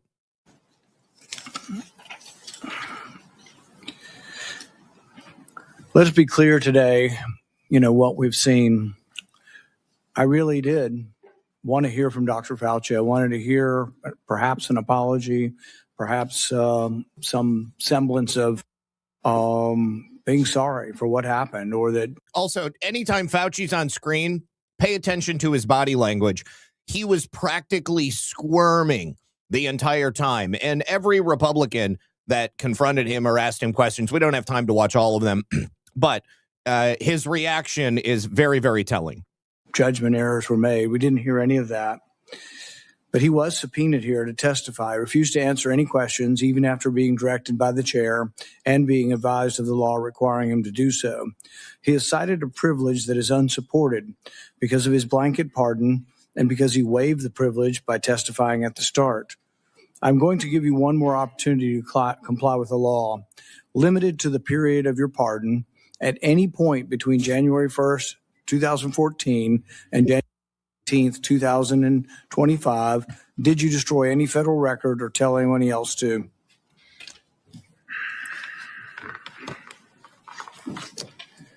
Under the advice of counsel, I respectfully decline to answer based upon my rights under the Fifth Amendment to the Constitution. Given that you have a unlimited presidential pardon, what is your specific objection that you are making? On the advice of counsel, I respectfully decline to answer based upon my rights under the Fifth Amendment to the Constitution. My question was limited to the period of your pardon only. I find your objection unsupported and direct you to answer the question.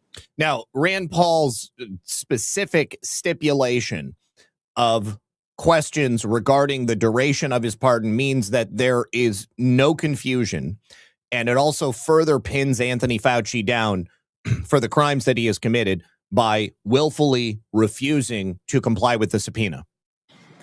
On the advice of counsel, I respectfully decline to answer based upon my rights under the Fifth Amendment to the Constitution. Because you refuse to answer, citing a privilege that is unsupported because of your pardon, and after being denied to do so, this committee has scheduled a vote next week on a resolution certifying your contempt. Okay, so they will be voting on contempt of Congress next week. Anthony Fauci, theoretically, could face up to a year in prison. We've seen what they did to Steve Bannon and Peter Navarro. I am under no illusion to believe that in Washington, D.C., Anthony Fauci will be treated as disdainfully. But here, Aaron Siri, author of vaccinesamen.com, writes exactly why it is that Anthony Fauci is in legal jeopardy. Number one, once the witness opens the door to a topic, the witness cannot then plead the fifth with regard to that topic. And Fauci's opening statement opens many doors widely, including when he claimed he had a decades-long record of cooperating with Congress, including during and after the COVID pandemic, when he appeared multiple times for hearings in the Senate and the House. All of that puts the question on whether he properly cooperated when responding to questions, including prior questions from Senator Paul, in all of those hearings directly at issue. Here are a few of his statements through which he opened the door broadly. He said, "I served at the NIH for 54 years, 38 of those as director of the National Institutes of Allergy and Infectious Diseases." That pardon, again, only goes back to 2014. And Rand Paul, at a later point in the hearing, seems to suggest that Anthony Fauci had a long-standing practice of destroying public records. Of course, anything before 2014, if they could prove it and show that it had been an ongoing conspiracy, maybe that would be something they could bring charges for. Over that period, Fauci continued, "I proved that I believe in and respect the value of legitimate congressional oversight. In fact, I testified before and over a briefed Senate and House committees well over 200 times over those 38 years. And then he also said, during and after the COVID pandemic, I have appeared multiple times for hearings in the Senate and the House, usually under oath, and sat for several days-long transcribed sworn interviews answering questions about the very issues that are now the subject of this hearing." He also said, "However, given Senator Paul's obvious obsession with calling for my prosecution, his repeated slanderous comments about me, and recently his publicly released on my unredacted personal diary aimed at embarrassing and intimidating me, the only conclusion I can reach is that the sole reason he is calling me before this committee is to get me to say something, anything, that could vindicate his repeated public pledges that I end up, in his words, behind bars. Any reasonable person who has followed his unhinged obsession with me would readily come to the same conclusion." All of these statements are statements outside of any imaginary invocation of the Fifth Amendment. And so the Fifth Amendment can only be used when answering a question which would present real and appreciable danger. Thus, his use of the Fifth during the hearing for questions that clearly don't meet this standard, including about the color of his tie. Josh Hawley asked him the color of his tie. Josh Hawley asked him what day of the week it was. He invoked the Fifth Amendment for both, reflects on its improper use during the hearing overall. Number three, since invoking the Fifth is a question specific, announcing before the hearing that the questions would be answered with the Fifth, he would refrain from answering the committee's questions under the Fifth, was itself also improper. And then finally, ignoring the broad presidential pardon he received as if it doesn't exist, including for questions that would clearly fall within the parameters of that incredibly broad pardon, was another misstep that may come back to bite him in the ass later. And I believe it will, because they are all very, very pissed off that Anthony Fauci refused to answer questions. Now, also made Rand Paul pretty angry was that Anthony Fauci's lawyer refused to adhere to the decorum of this hearing. He was actually kicked out by Rand Paul after repeatedly interrupting and attempting to answer on behalf of Anthony Fauci, which is another thing you can't do. You can't invoke the Fifth Amendment, even when you're not allowed to invoke it, and then have your lawyer answer questions for you. He was not invited to this hearing. He was not recognized to speak at this hearing, and he had no legal justification to be speaking on behalf of Anthony Fauci. This was not a court case, but even if it was a court case, if a client invokes the Fifth Amendment, your lawyer can't then answer in your place. It's against the law to obstruct an investigation of Congress. There will be repercussions to your refusal to testify today. Senator Peters.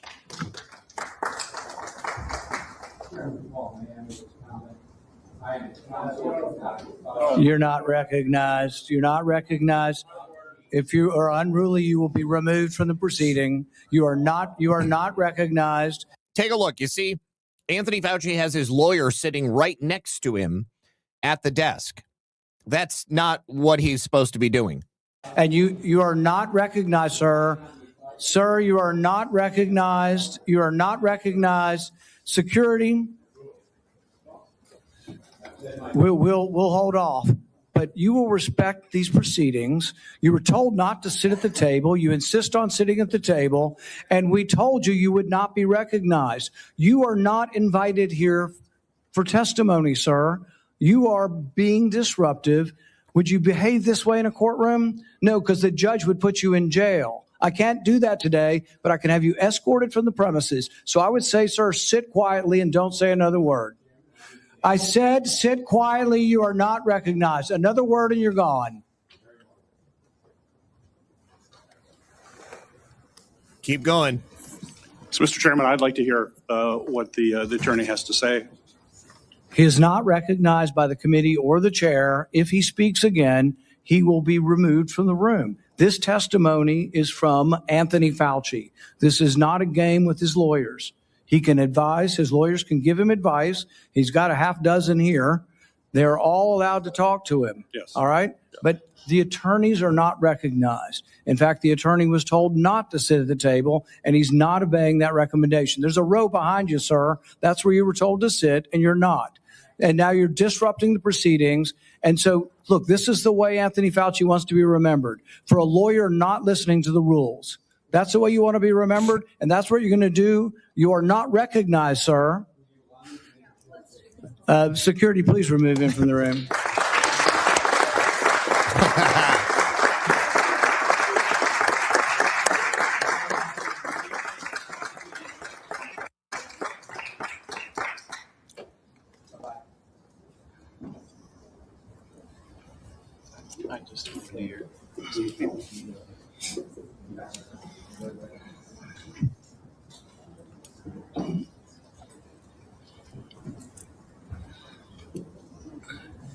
Get on with you. Let the record state that Dr. Fauci will still have the advice of the other half a dozen attorneys that he brought along today. Now, why did he need so many attorneys? It's like he knows he did something wrong. All right. Now, Blumenthal also attempted to come to Anthony Fauci's defense.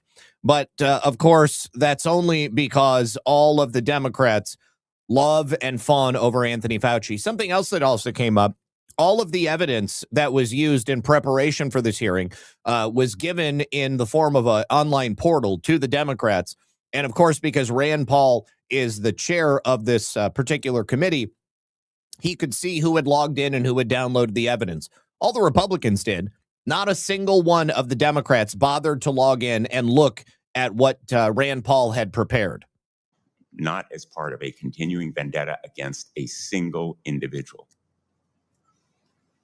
And unfortunately, I fear that is what we are seeing today.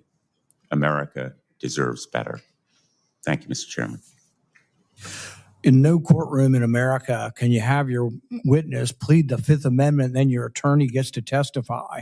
That's what that letter is. The attorney's complaining and testifying, saying, he didn't do it, the prosecution's unfair. You don't get to do that. That's one thing you give up when you take the Fifth Amendment. You say, I'm not going to testify. I'm not going to give you any information. You don't then get to put your lawyer forward to justify it. He can do it in the press, but you can't come and testify. He was not invited to testify, and he was out of order. And it was appropriate to have him injected.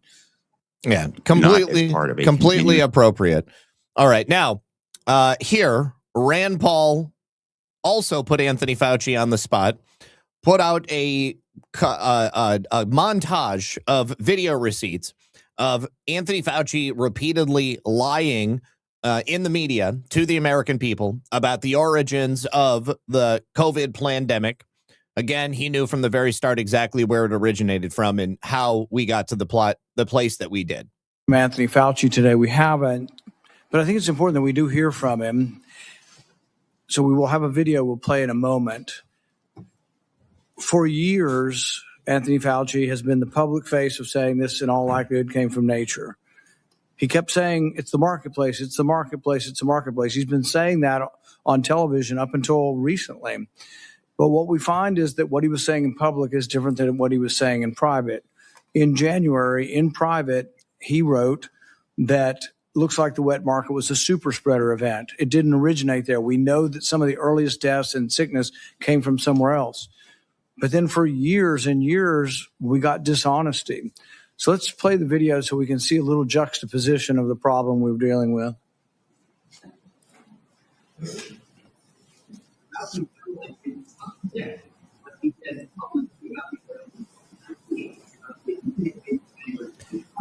January 26th, 2020. The first infection was in early December and was not connected to the market.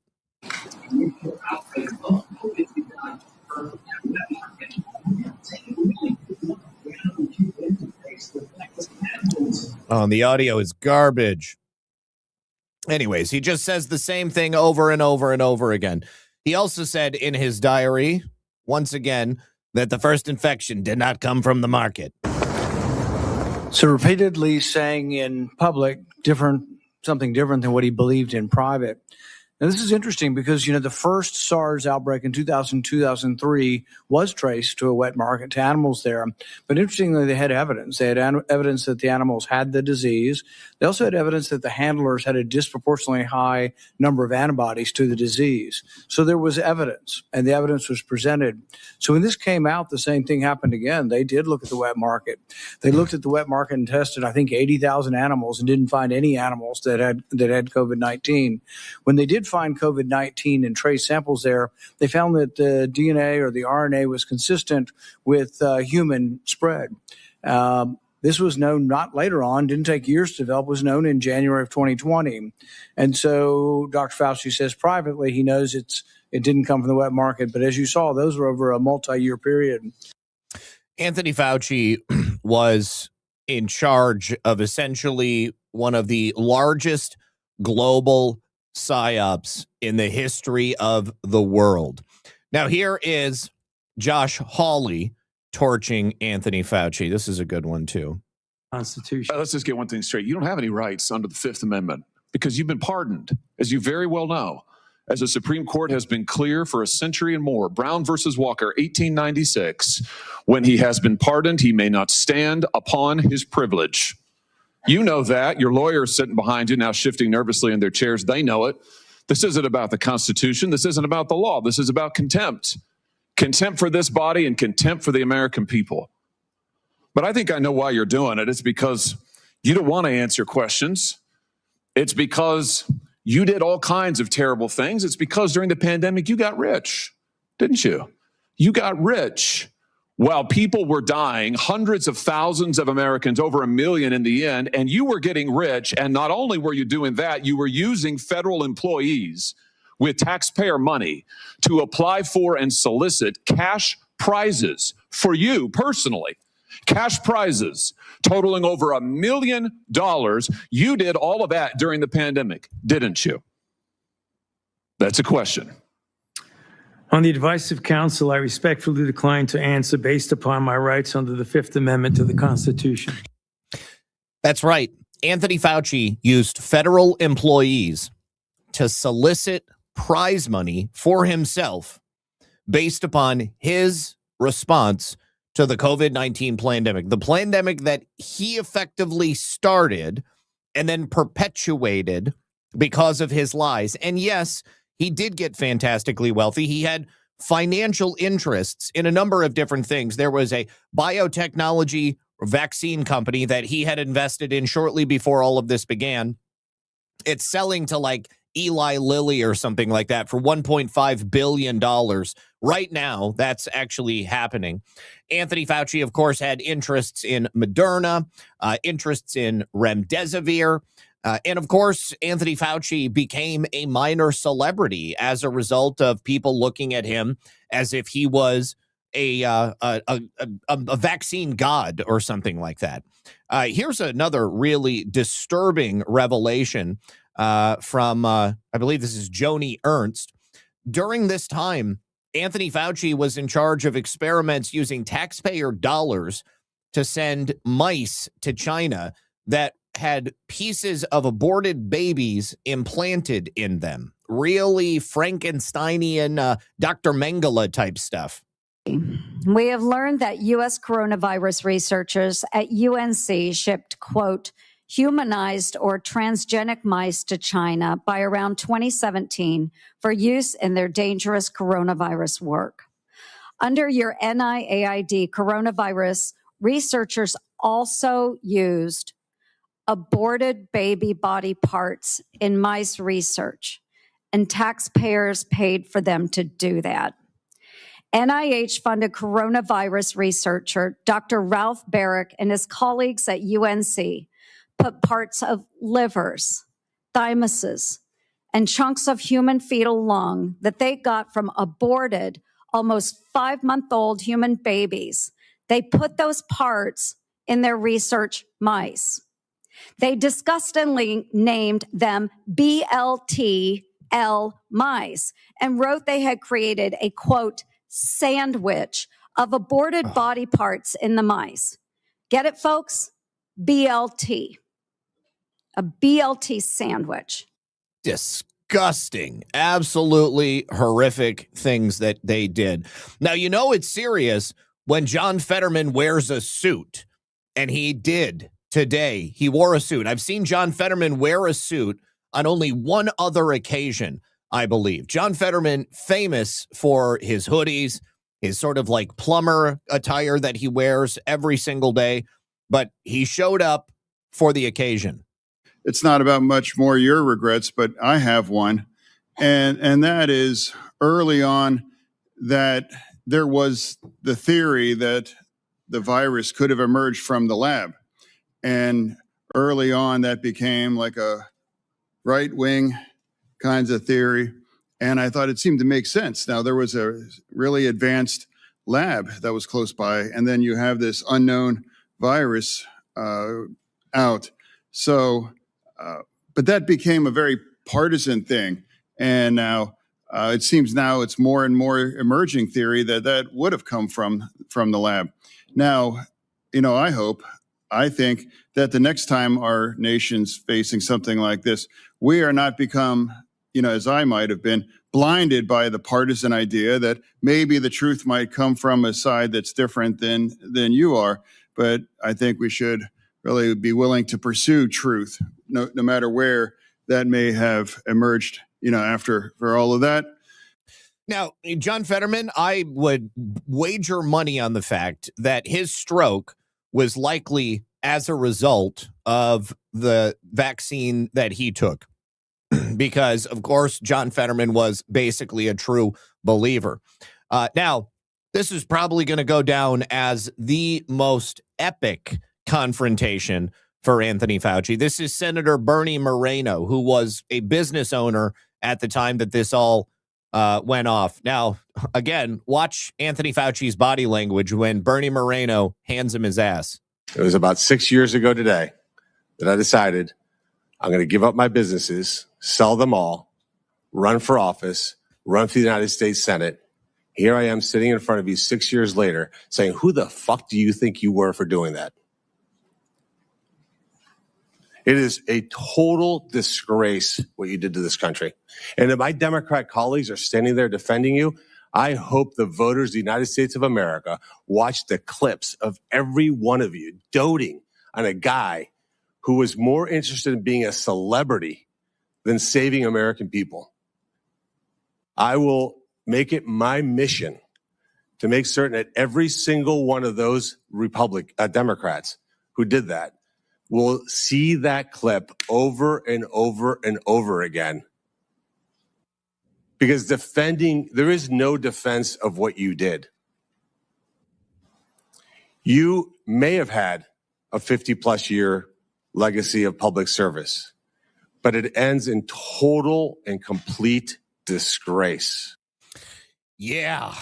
Did not expect that. Pretty strong language from Senator Moreno, but I think that he probably spoke for a good number of Americans. Now, here is a little bit more from that exchange.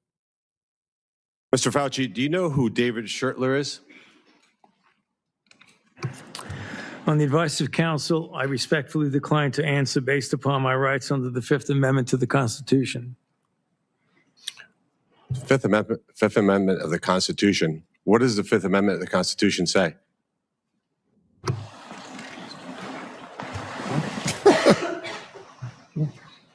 Yeah. On the advice of counsel, I respectfully decline to answer based upon my rights under the Fifth Amendment of the Constitution. No, I'm just asking you what it says. On the advice of counsel, I respectfully decline to answer based upon my rights under the Fifth Amendment to the Constitution. I'm going to give the Constitution to my aide. He'll bring it over to you so you can have it for future reference. I think it's something that every American should know what the Constitution says. Do you know who wrote the Fifth Amendment?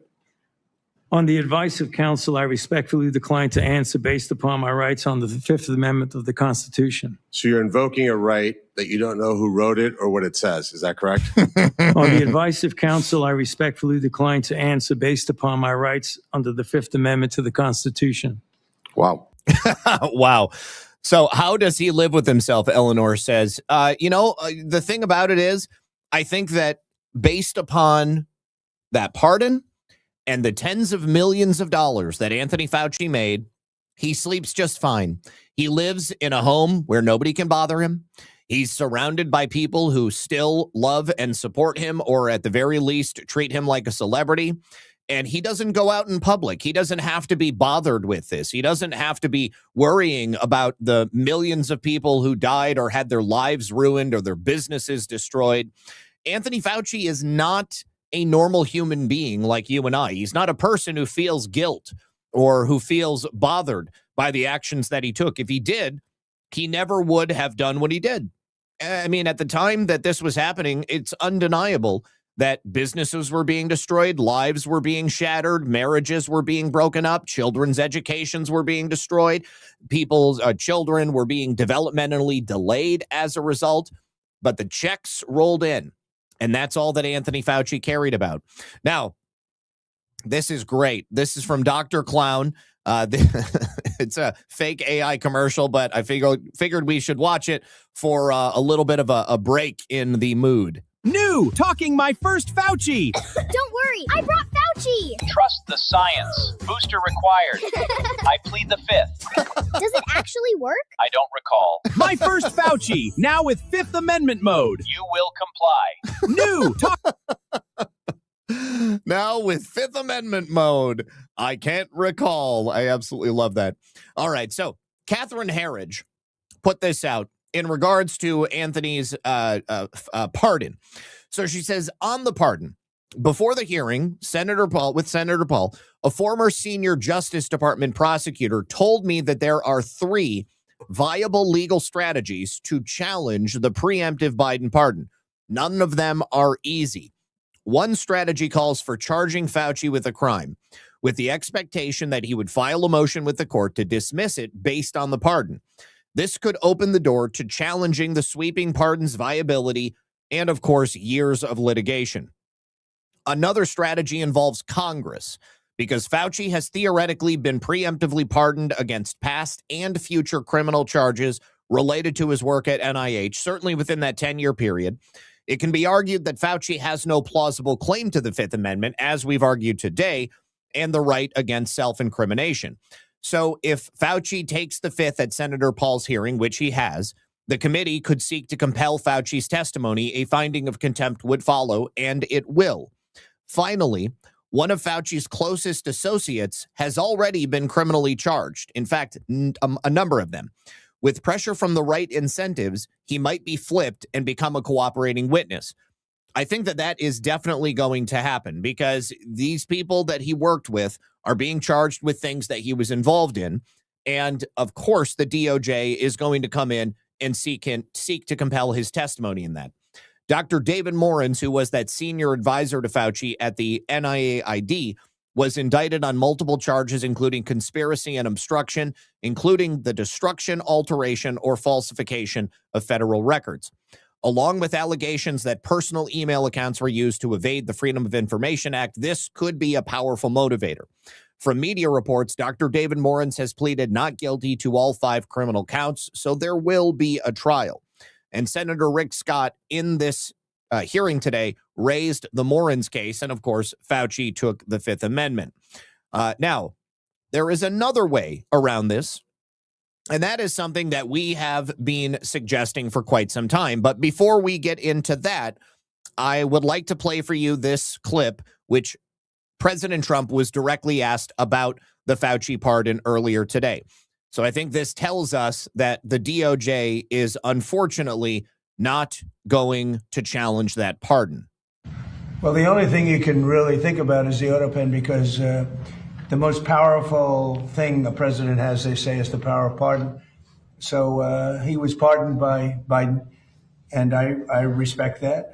I know how powerful it is. It's a very powerful, they say it's literally the most powerful thing a president has. Now, whether or not I sign my things directly, always, almost everything I sign directly. You're witness to many of them.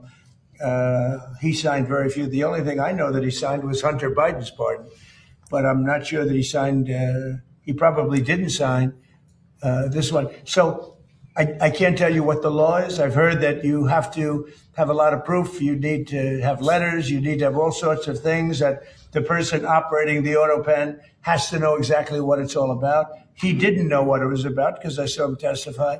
So maybe there's something on the AutoPen. Other than that, the power of pardon is very powerful.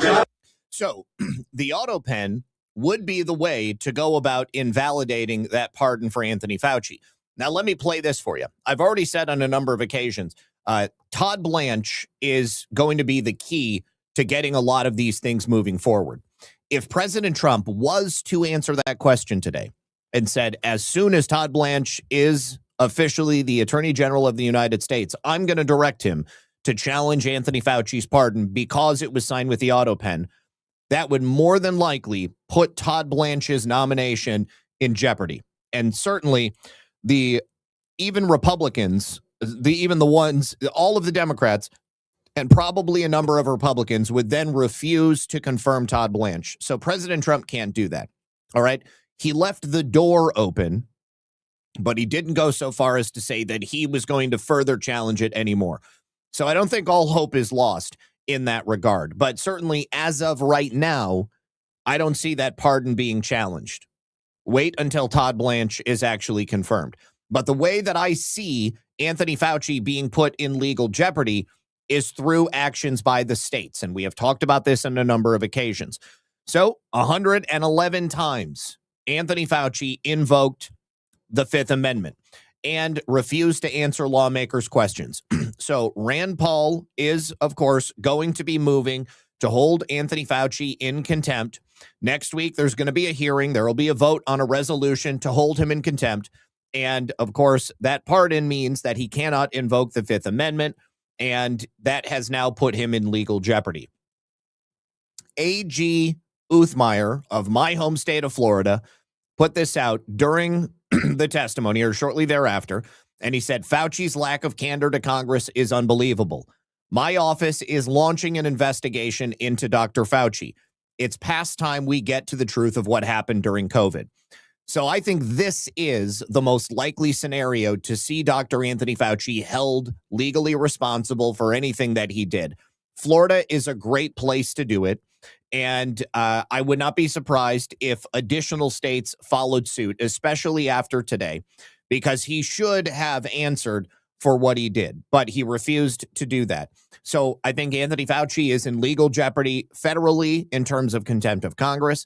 And I think that now we're going to see those state charges begin to come into play. This is something we've been talking about ever since that pardon was first announced, because the pardon only addresses federal crimes that Fauci committed. But undoubtedly, we believe that he committed crimes at the state level as well. Certainly, the decisions he made and the suggestions he made put businesses in jeopardy, put families in jeopardy, put kids in jeopardy, put people in the ground. Anthony Fauci is not out of the woods as it occurs at a state level.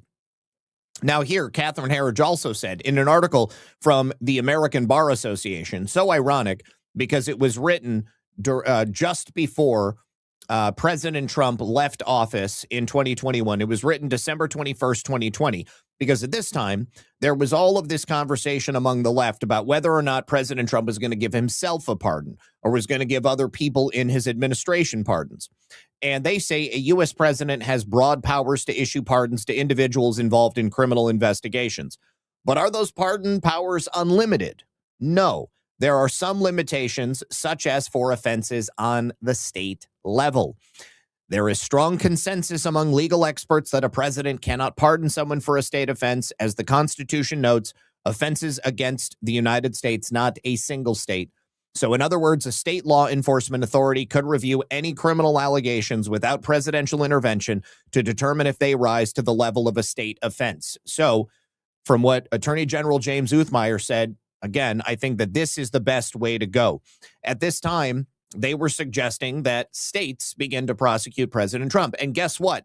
That is exactly what they did. That's why we saw the charges in Georgia, in Michigan, in Arizona. They tried to go after him and the people around him in any way that they could. And that was at the suggestion of the American Bar Association. So be on the lookout for state-level actions against Fauci. Now here, after Anthony Fauci's testimony, or perhaps while the Democrats were fawning over him, Tommy Tuberville suggested that Anthony Fauci should be locked up today before he left the building. On the gain of function in the Wuhan lab. Now we know that it was released from the Wuhan lab. Now, whether it was on purpose or not on purpose, it killed millions of people, and he lied through his teeth. He should be locked up before he leaves this building today and put in prison and then put on trial in front of the American people. We lost 20 to 30,000 people in Alabama alone. And I hope every damn one of them sues this Dr. Fauci, puts him in court. If we can't put him in prison, let's put him in court every day for the rest of his life where he has to be punished and listen to the death that he caused. The vaccine, the death, the lies that he gave to President Trump, and then he took over for Biden, and Biden didn't know what day it was. And so he was free to just run loose across this country and just lie when the truth he knew was totally different than what he was telling. And again, it's embarrassing for what this is the best country on the face of the earth. And we had this fool as the NIAID director. I mean, it's just absolutely appalling that he killed people, and people are still dying because of this vaccine. Who knows what any of these people that are dying every day are dying from, and a lot of it, I think, is from that vaccine that he forced on the people and used us as guinea pigs. It's appalling. Now, that right there is an excellent place for AG Uthmeier to start, because also from Dr. Anthony Fauci's diary, we learned that he was well aware of the efficacy of ivermectin and hydroxychloroquine. And as we've established on this program many times in the past, Anthony Fauci had to denigrate the success of ivermectin and hydroxychloroquine so that he could gain the emergency use authorization for the COVID shots that he himself had a financial interest in. So because of Dr. Anthony Fauci's recommendations and denigration of two therapeutic possibilities that could have very easily been used and very quickly alleviated the problems that we were seeing, Dr. Anthony Fauci profited financially And Dr. Anthony Fauci subjected people here in Florida and in every state across the country to the unconstitutional vaccine mandates of many different governors, not down here in Florida, but in many other places. And Dr. Anthony Fauci should be charged on that and that alone. But there are so many other avenues that they could possibly take. Now, also from Dr. Anthony Fauci's diary, we learn that he became defensive and very angry when the CIA briefed him on the undisclosed coronavirus research that was happening at the Wuhan Institute of Virology. Of course, he already knew that that was taking place, but he wrote on June 4th, 2021, in the matter in which she, one of his CIA briefers, was asking me questions, it almost made me believe she was grilling me and prompting me to say somewhat tongue-in-cheek whether I should have a lawyer with me. That may have been exactly what was happening. So Fauci's diary provides the clearest insight yet into classified CIA intelligence on the origins of COVID-19. It included the revelation that the Wuhan lab was experimenting with coronaviruses sampled from pangolins, which harbor coronaviruses closely related to COVID-19. Rand Paul released the diary, of course. Fauci appeared before the Senate, refused to answer any questions, but these new documents confirm that the CIA contained signals intelligence regarding conversations in Wuhan at the height of the pandemic. American spies overheard communications about experiments the lab had never disclosed to the global scientific community. But of course, people very close to Anthony Fauci were aware were taking place. Some of the experiments were conducted with the Chinese military, and that was according to Fauci's account of this CIA briefing. The CIA officer informed Fauci that the Wuhan lab had collected pangolin viruses in the field and received other pangolin viruses from a research group in Beijing. The lab experimented on those pangolin viruses in transgenic mice, the mice that Anthony Fauci sent there with aborted baby fetus parts in them, a reference to those genetically modified mice, and experiments in transgenic mice can evolve viruses to better infect humans. Fauci described the CIA's briefing as naive and extremely strange, without providing any scientific rationale as to why the intelligence should be dismissed.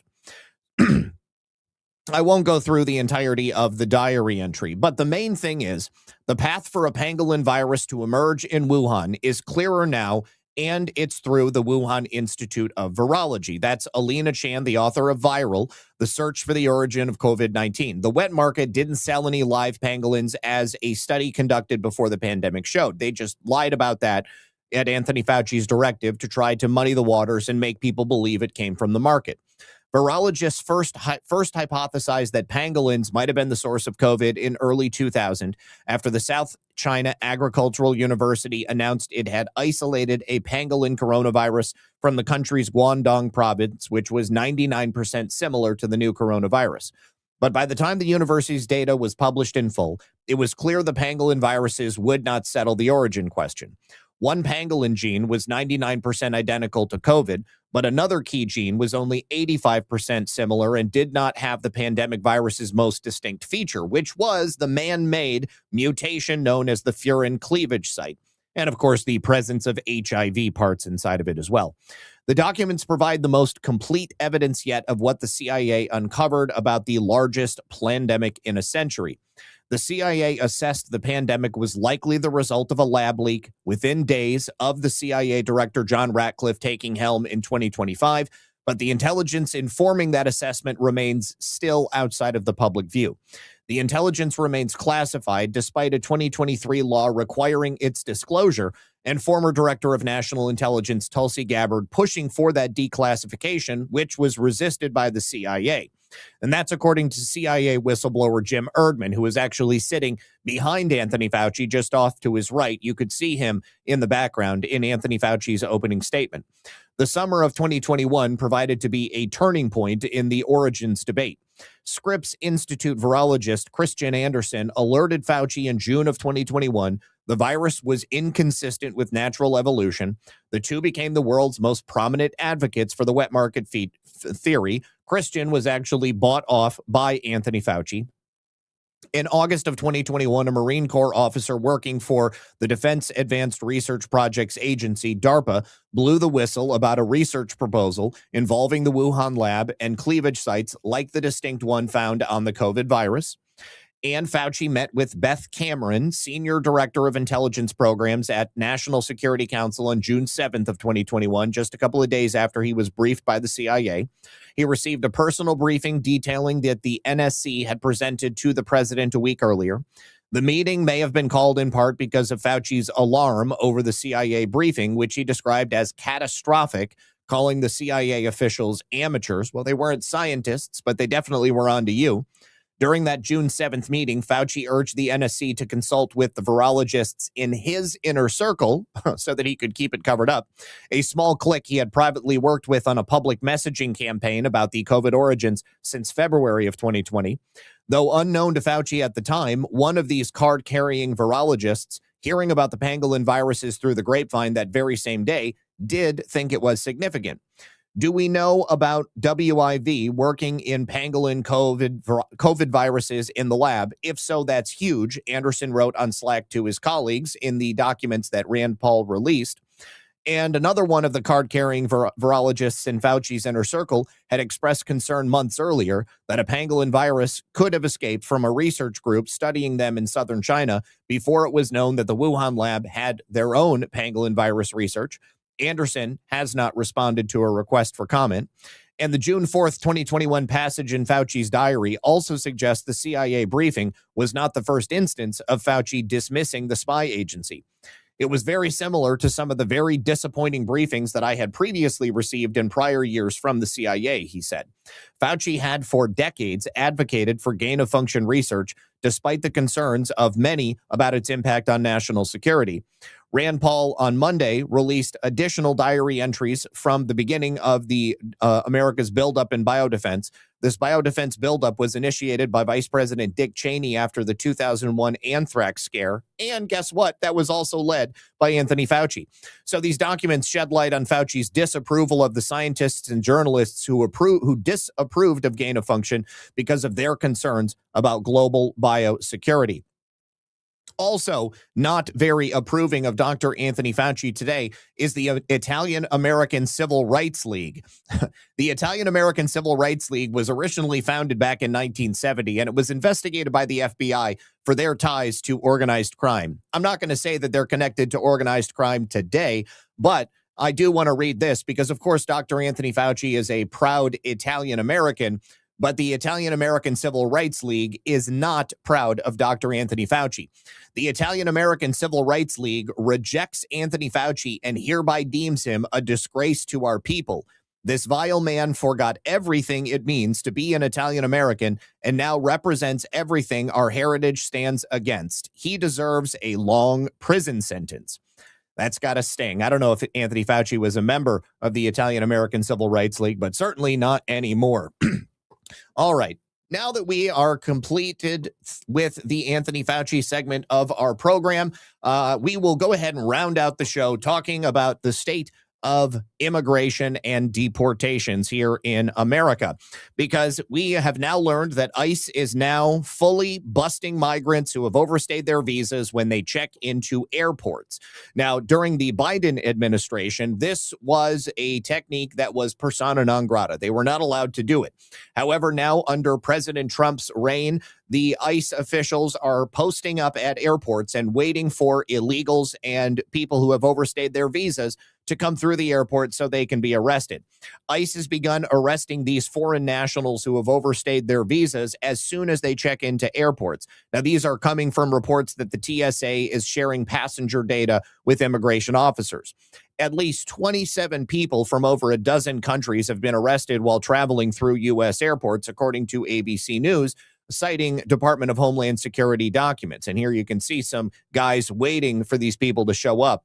DHS has reversed the horrendous Biden-era policy that allowed aliens in our country illegally to jet around our country. Under President Trump, DHS will no longer tolerate it, they said. This administration is working diligently to ensure that aliens in our country illegally can no longer fly unless it is out of our country to self-deport. Airports, of course, require flyers to share their personal details in order to get on planes, giving ICE agents clear opportunities to target illegal migrants for arrest.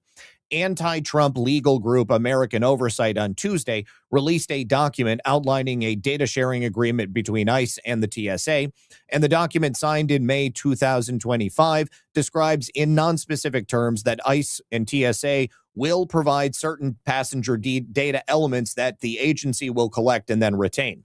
However, the appendices in the document identifying the precise data being shared were all but completely redacted.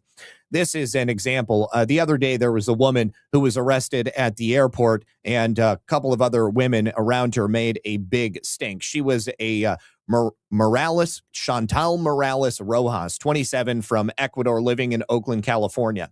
The expanded enforcement effort marks the opening of a new front for the DHS as they scramble to meet administration arrest quotas, numbering in the thousands per day. The exact airports where arrests have been made is not initially clear, but there have been reports of ICE arrests at LA International Airport, Harry Reid International Airport in Las Vegas, Nashville International Airport, Denver International Airport, and San Francisco International Airport. Footage of some of the arrests have been making the rounds on social media. There was the apprehension of Phu Nguyen, an Australian citizen born in Vietnam on a visa that expired back in 2015. He was arrested at LAX on Monday. The other one was the one I mentioned, Chantal Morales Rojas, 27, of Ecuador. She was living in Oakland and arrested when she boarded a flight home from Denver International. ICE told Denver Post that Rojas's visa had expired in January of 2025, and therefore she's in the country illegally. Although the arrests have only recently ramped up, ICE has a toehold at U.S. airports for more than a year now. So more than 3 million illegal immigrants have left the U.S. or been deported since the start of the second Trump administration. 2.2 million of those have opted for self-deportation. Also, we've just learned that the First Circuit Court of Appeals has handed a win to the administration, allowing them to end TPS for migrants from Sudan. So they can now be rounded up and arrested and deported as well. All right. Now, I have a horrible, horrible story here. An illegal alien drunk drove and killed a Connecticut officer, Officer Cooper Whiteside, and his fiancée, Brittany Islami. This illegal alien is now charged with not only driving drunk, but killing them in the process. This happened on July 13th around 2:45 a.m. on Sugar Hollow Road in Danbury, Connecticut. The woman is 27-year-old Melissa Ramirez. She crossed the double yellow lines in her Jeep, and she smashed headfirst into the officer and his fiancée, who were driving a Harley Davidson. Riding the motorcycle were off-duty Bridgeport police officer Cooper Whiteside, 38, and his girlfriend Brittany Islami, 34, who is a mother of 3, now leaving all 3 children without a mother. Both of them were killed on the scene. Ramirez's blood alcohol level was 0.14. That's just under twice the legal limit. And she also tested positive for cannabis, because why not? There were empty beer cans in the car, as well as a THC vape in the vehicle. She was speeding. She was going 63 miles an hour in a 45-mile-per-hour zone when she hit them. She's been charged with 2 counts of manslaughter in the second degree with the motor vehicle and the DUI. ICE has, of course, lodged a detainer identifying her as a criminal illegal alien, but Connecticut's sanctuary policies limit cooperation with immigration authorities. A police officer and a mother of 3 are dead because an illegal alien who should not have been here in the United States was driving drunk. Now, unfortunately, she was released into the public on her own recognizance because the judge said she has strong ties to the community. It gets worse, though, because it turns out that this illegal alien drunk driver is registered to vote in the state of Connecticut. Again, the thing they tell us never happens is happening. Records discovered by our friends at the Connecticut Central show that Melissa Ramirez, or a Melissa Ramirez with the same birth date, July 4th, 1999, listed on the arrest report, is registered as unaffiliated in New Britain, Connecticut. Address history links Melissa Ramirez Romero from Stamford to New Britain. So they have opened up several FOIA requests to confirm whether or not this is the same woman as the Melissa Esperanza Ramirez, also 27, also with the same birth date, also living in the same town, who was accused of murdering the police officer and his fiancee. I would hazard a guess and say that she probably is, because it's just a little bit too coincidental that in a Democrat state, you've got a illegal alien with a driver's license and apparently a nice new Jeep driving around, living in the same area, born on the same day, also registered to vote. Probably going to find out that it's her. Jixer Trixer, thank you for gifting 5 subscriptions to viewers of Red Pill News over on Rumble. Hold on just a second. I just realized that I can't see the gold pills. Okay, there we go. Congratulations to Smalls45, Cadino Doctor, Marianne, the Cake Lady, and RDK Renegade 03. Good stuff, you guys. Thank you very much. Also, thank you to Seanjo for a cookie. Thank you to Revolution, who says, been waiting 6 years for this Mengele to get his comeuppance. This is delicious. Watching him get dragged and publicly humiliated. I don't think anybody is more hated in America than Dr. Anthony Fauci right now. Filter Dog says, mass calls to arrest Fauci surge on social media after his Senate committee hearing. Good. Bring it. Seanjo, thank you for 2 cookies as well, buddy. I appreciate it. Oh, thank you to Hey Would You Blow Me, who says, I can't help but think about how the Federal Reserve got voted in during Christmas vacation in 1913 and why a very small handful of MAGA can't do the same thing. I've been thinking the exact same thing. Einstein65 says, you are exactly right, Zach. He doesn't have a conscience. I say make hangings great again. All right. And also, another couple of gems from Layoff Hedge. Looks like even the H-1B holders here in the United States are not safe from having their jobs shipped back to India. This is a post from an Indian AI engineer. He posted his story on r/developers India this week. He came to the U.S. 6 years ago to get a master's degree.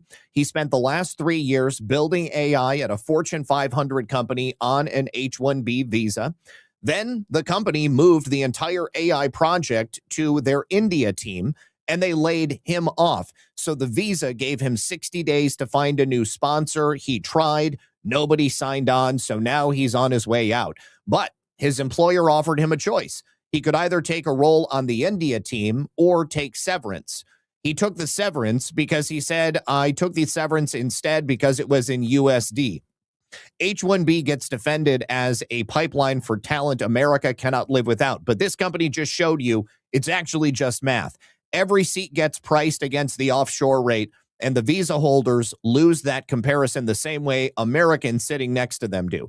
Because even though the visa holders are going to get paid to do that job less here in America, they are still going to get paid in America a lot more than they would get paid back in their home country of India.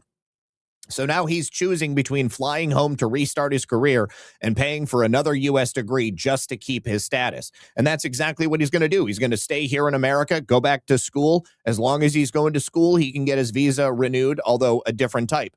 So now look at this. He's only got 2 paths for staying in America. Get a PhD or a second master's. He's already got 2 degrees. He works in the one field every CEO swears they cannot hire enough of.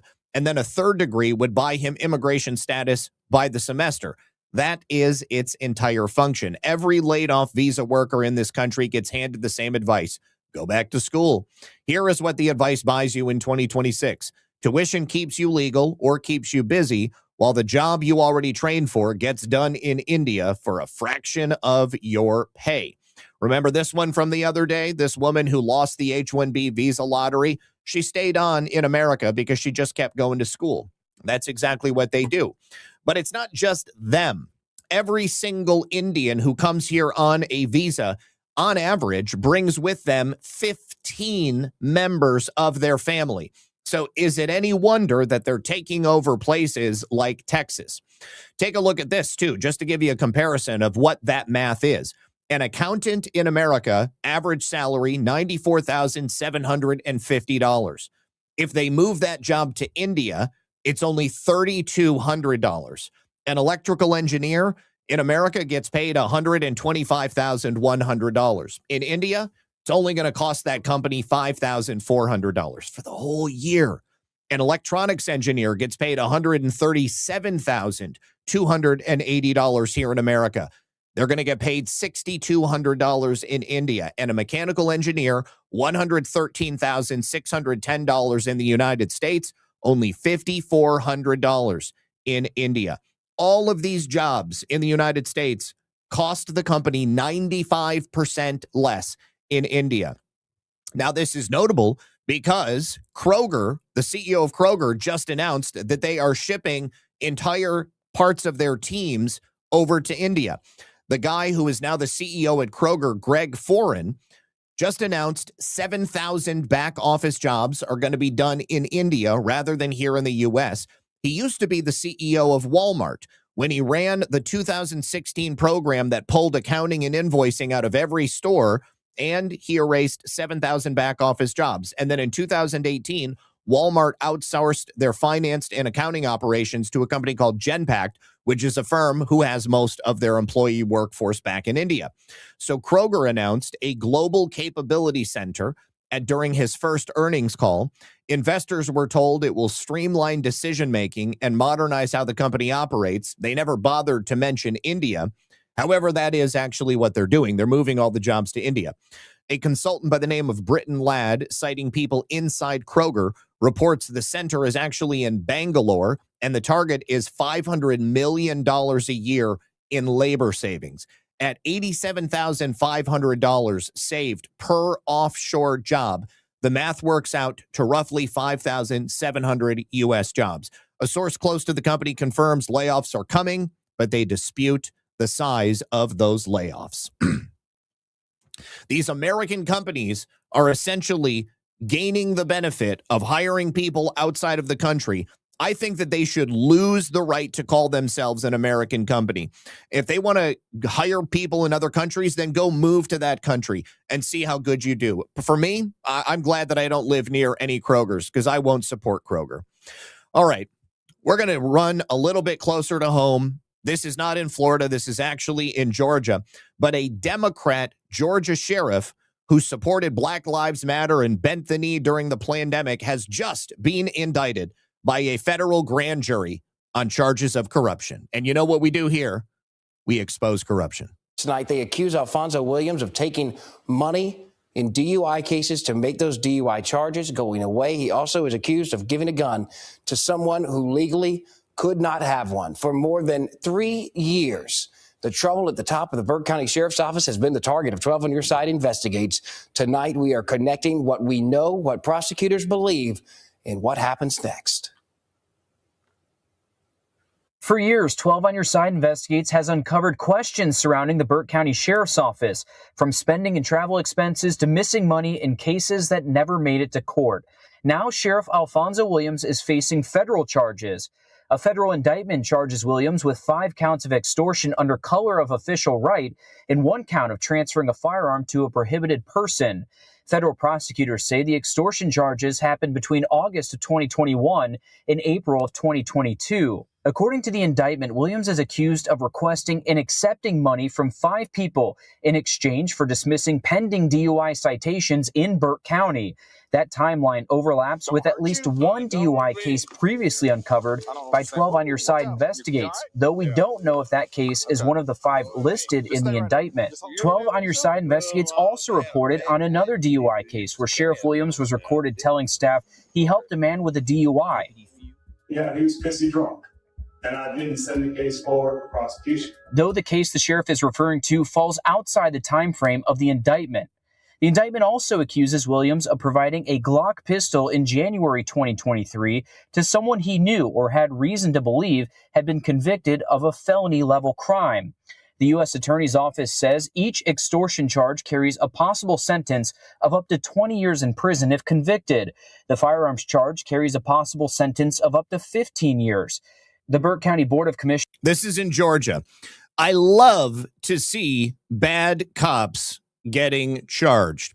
All right, and we are going to end our show today with a brief look at a new report coming from James O'Keefe and O'Keefe Media Group. What they've discovered is that in New York City, many clerks at these little bodegas are using EBT cards to process transactions for drug and alcohol purchases.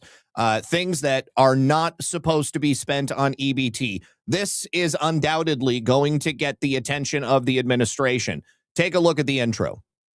Swiping the card, treating this as food. Oh, got it. Look at you. Hey, did you run it like grocery? Yeah, I thought you did people. Okay. Even though you know it's fake, put it in the machine, nigga. My good got a minimum. Keep stuck right there till the number comes. Leave it smooth, operator looking like a bum. We swiped the EBT card and treated it as groceries. Do you have proof that I did that? Yeah, we do. We have a receipt. You have that, Kratom? All right, let me get a photo of that EBT card, right? You're gonna be chilling with the aliens. Nice. You feel good about yourself? Do I feel good about myself? That's what you do on a fucking Monday night? I'm an investigative reporter. Bullshit. But it's illegal to sell drugs for the card. We have it on video. I'm not doing anything. She sold it to her too. They closed the door on us. Don't touch them. I'm not touching it. All right. All right, don't touch them. This man actually threatened to shoot us. Yeah, we gotta get out of here. Go. Let's get out of here. My girl's got a city to run. Got the key to the kingdom where the money's from. Never seen the color yellow, never seen the sun. So the federal government is giving me money that I can take out using my card and then I can buy drugs with it, correct? Whatever you want, sir. Great. So that's amazing. I'm going to buy so much Kratom. I'm going to get so high. So I bought my choices. The generous taxpayers in the United States give me all this money to buy all these drugs. So I'm really grateful for their pocketbook paying for my drugs. My girl's got a little stick. Look at that. Not only did he catch the bodegas themselves fraudulently swiping that card, he got the actual employee, the EBT employee, to admit that they could go ahead and do that. That is huge, you guys. If they don't address this immediately, I don't know what to say. But I tend to think that given all of the attention on fraud that we've seen in the last several months, there's absolutely no way that they ignore this. All right. Thank you to Sean Joe for that final cookie. I do appreciate it. And, okay, also, thank you to Principled Enigma for gifting a subscription to Chab. So it looks like you got the card issue figured out. Okay, so that's great. So hopefully everything works from now on. All right, you guys, thank you very much for being here. Don't forget, I'll be live again tomorrow at 5 p.m. Eastern right here for another episode of Red Pill News Live. I'm going to go ahead and pass out these gold pills, and then I will send you on a raid. Let me get this released. The scratching has been released, and then I will go ahead and set up this raid. All right, you guys, good luck. God bless. I'll see you tomorrow. Peace.